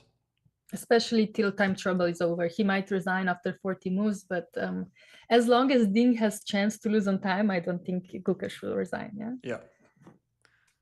Wow. And Ding is still spending time, so knight a7 he has to see, right?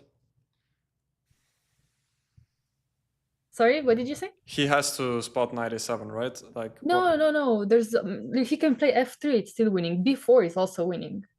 Yeah, but knight a7 is just so natural. Like if you can so get the exchange, why not take it? Yeah, agreed. Because I mean, come on, he played knight b8. If you're not gonna take the exchange now, when is the most perfect time, if not now? Yeah. But Dink still has 15 minutes, I think. 15 minutes, yeah. 15 minutes. I mean, yeah. I guess knight a7 will be played.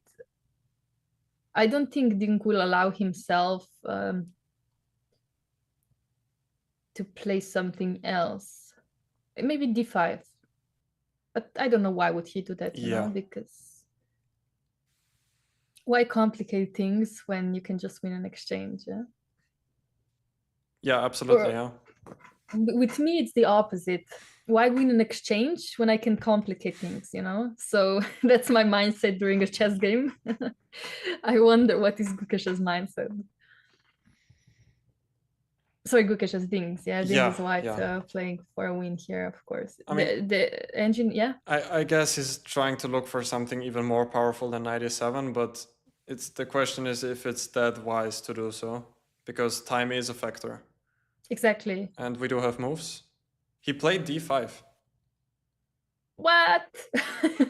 Ding. Okay, so Ding has the same mindset as me. Yeah? Why win the material when I can complicate things? Yeah, and I don't think this is a good mindset when you don't have 30 seconds increment for 14 more moves. Yeah, the only explanation I have is that he did not see knight a7, but because it would be very strange to not pick up the exchange if you can do so. Even though white's position is still, of course, extremely good. Yeah, I guess his argument is that the rook on c8 is way too passive for this knight on b5. However, if this rook gets active, you know, you never know what things can change. Yeah, and now c5 is not possible anymore because the knight on b5 is hanging. Yeah, after queen d7, what does white do? Do we make a draw? Knight a7, rook d8, knight b5. Oh, that would be definitely too much. Yeah. No. Yeah. Mhm. There still have to be many good moves for white. Like d6 looks pretty good right away. Maybe. And after c6, Knight or c7. c5, knight c7, rook d8. And now I thought the knight on b6 will get trapped. Like I can maybe even go queen b4 here. I think your knight is trapped on b6. This is so funny. Oh, lovely. So is Yeah. d6 good?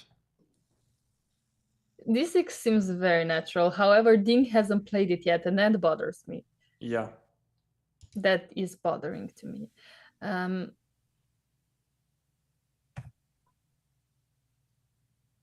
I will check. Lilas agrees that d6 is the best move, yeah. All right.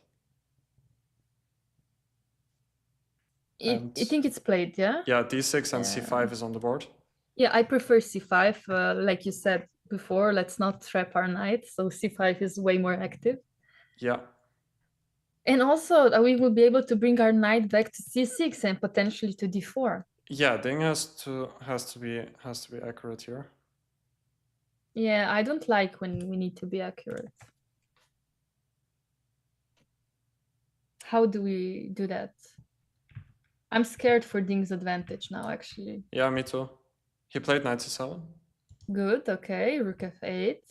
Gukesh again playing moves very quickly, basically just asking Ding, how are you winning? You don't have any material, just show me the win. Okay, and he can take on e4 now. Yes, but then knight c6 is coming. Yeah, knight c6 is coming.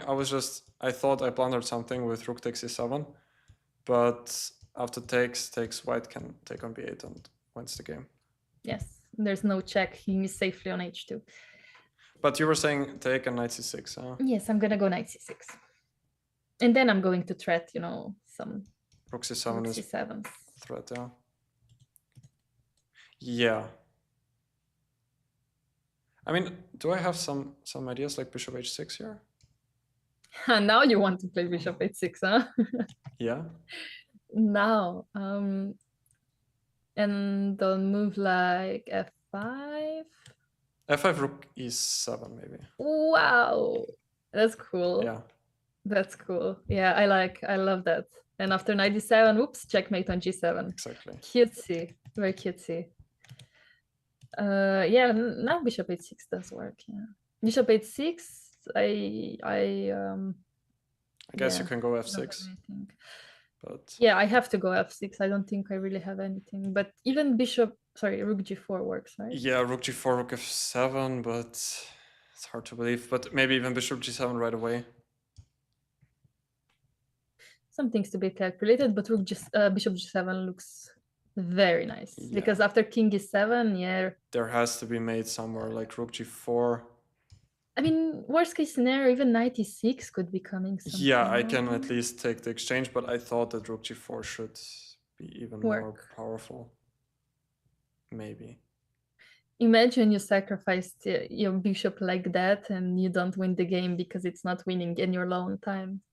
Yeah, and Ding still needs to make a move after rook f8. And he's below 10 minutes, so still 12 more moves to be made. I mean, this is risky. He's making risk, and this shows that knight a7 was much safer, yeah? Yeah. Just winning some material. Oh, he did take, yeah, which... Oh, and knight c6 immediately. Wow. Which avoids bishop h6, so that's another good decision by Gukesh, I think. Very good decision.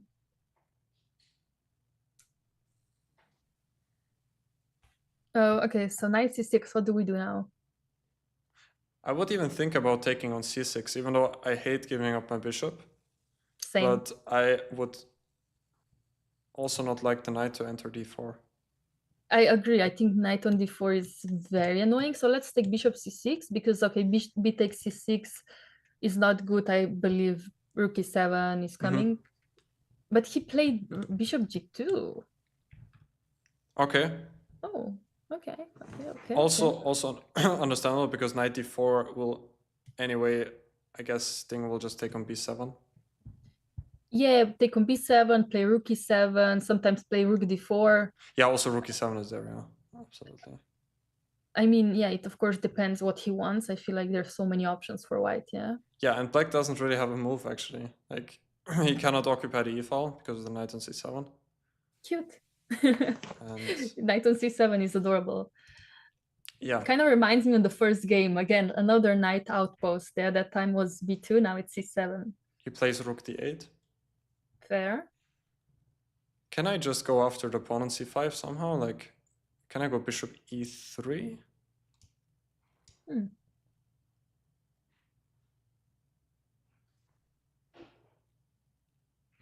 Just want to take the pawn. Yeah, very simple. And after knight d4, you will just take everything. Yeah. I was hoping I could have some tricks, but I don't think so. No, yeah. Bishop e3 looks natural.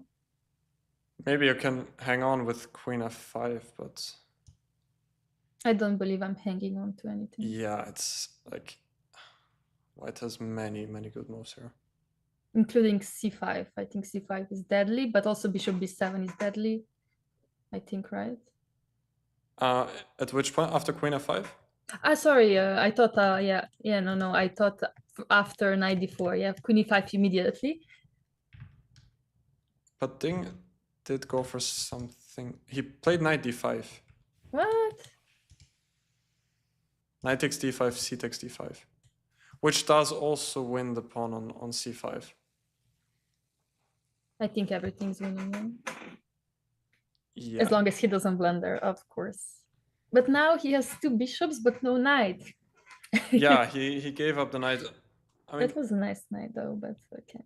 Yeah, let's just see if knight d5. Bishop e3 was in fact much stronger. Cute. Knight d5 though is still completely winning according to the computer. I mean, queen takes e5 will just come, and then also the rook will infiltrate on e7. This is kind of the main thing here. Actually, Lila preferred knight d5 over bishop e3. Okay, yeah. Which is very interesting, but so, and c5, yeah, this is winning. Yeah, according to Lila, this is completely winning. Yeah, and I think that also Gukesh will bring this point home. Oh, my knight b8 again, Felix. Oh, this knight has been on b8 many times this game. Yeah. And I guess the Ding will take on c5. It was played, rook c8. Gukesh now playing on time because Ding has 7 moves to make and he's under 7 minutes, so... Yeah, Gukesh is too, but Gukesh has to try and play as fast as possible to somehow put pressure on Ding.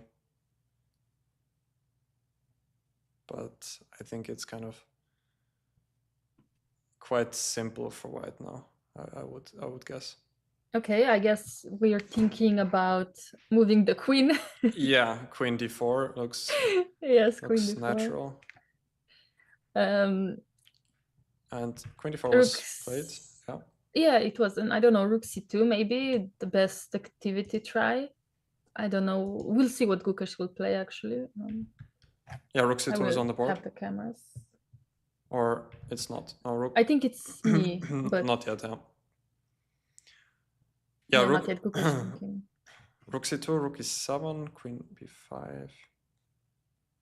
I mean, he just needs to do something for the activity. I mean, even after rook c2, I could argue bishop e5 as well. Yeah. With the idea that I'm forcing f6 and then I go back. Yeah, that's a nice idea. And then I threaten rook e7 somehow. I don't know, just opening the king somehow.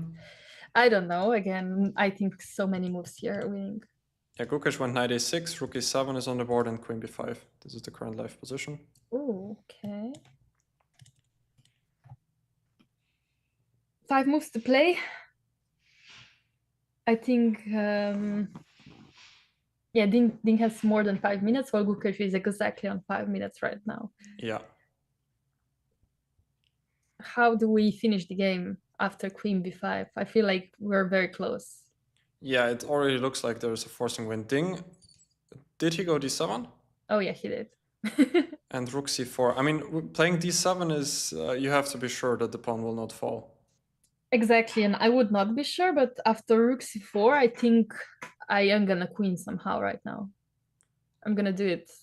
Does look like something. it. Actually, can I take on c4 and go rook e8? But why not to go rook e8? Ah, okay, I get it. Yeah, He did go queen e3, but yeah, why not go rook e8 immediately though? I know. I mean, what do you do after rook d4, rook f8? You're forced to go king h7, and I queen, and you cannot take the rook because there's checkmate on h8. So I was thinking rook e8 immediately, but he went queen e3, which is safer. Rook e8 also completely wins. Queen takes c4 also completely wins. Ah, really? As well, queen takes c4. Queen wow, e3, wow. what he played is also winning, yeah. And queen e3, rook c2 is on the board, I think, right? Mm-hmm. I mean, now rook e8 doesn't work because queen takes d7. Yeah. So I really liked rook e8 before. It would be very nice. I mean, it's just game over after rook e8 or queen takes e4, and it's not that hard to see. I would say, of course, I mean, they are under incredible amounts of pressure here. Wow. Cannot forget that. Yes, absolutely, especially time pressure. This is very crucial. If Ding had 20 minutes, he goes rook e8, obviously. Yeah. After 5 minute thing, he goes rook e8 and we see a resignation. But with 4 or less than 4 minutes, for his last 3 moves, this is risky, yeah. And then goes bishop d6, which I think is very strong. He just wants to have rook e8 next. Yeah, very simple. Rook e8 is unavoidable now. And what can Gukesh even do here? Can he just... He needs to... I don't even know. I thought he needs to play queen b2, but after rook e8, Gukesh can resign. He might need to go f6, I guess. But yeah, I guess f6. f6, also rook g7 is there. So many things. f6, but rook g7. I don't see any other move.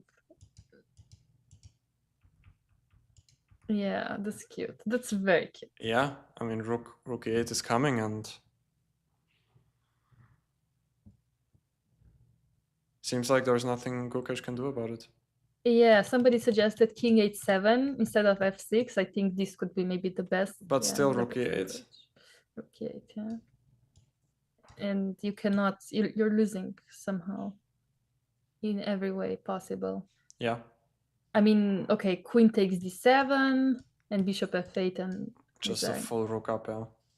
Yeah, very nice move, bishop d6. Yeah, totally. And now waiting for Gukesh to make his last 2 moves and resign. Ah, he did go f6. Heh, I guess the move for Gukesh. Will we see rook g7? Oh, that would be... It's on the board. It's on the board. And Gukesh resigns. Oh my. And Gukesh resigns. So, yeah.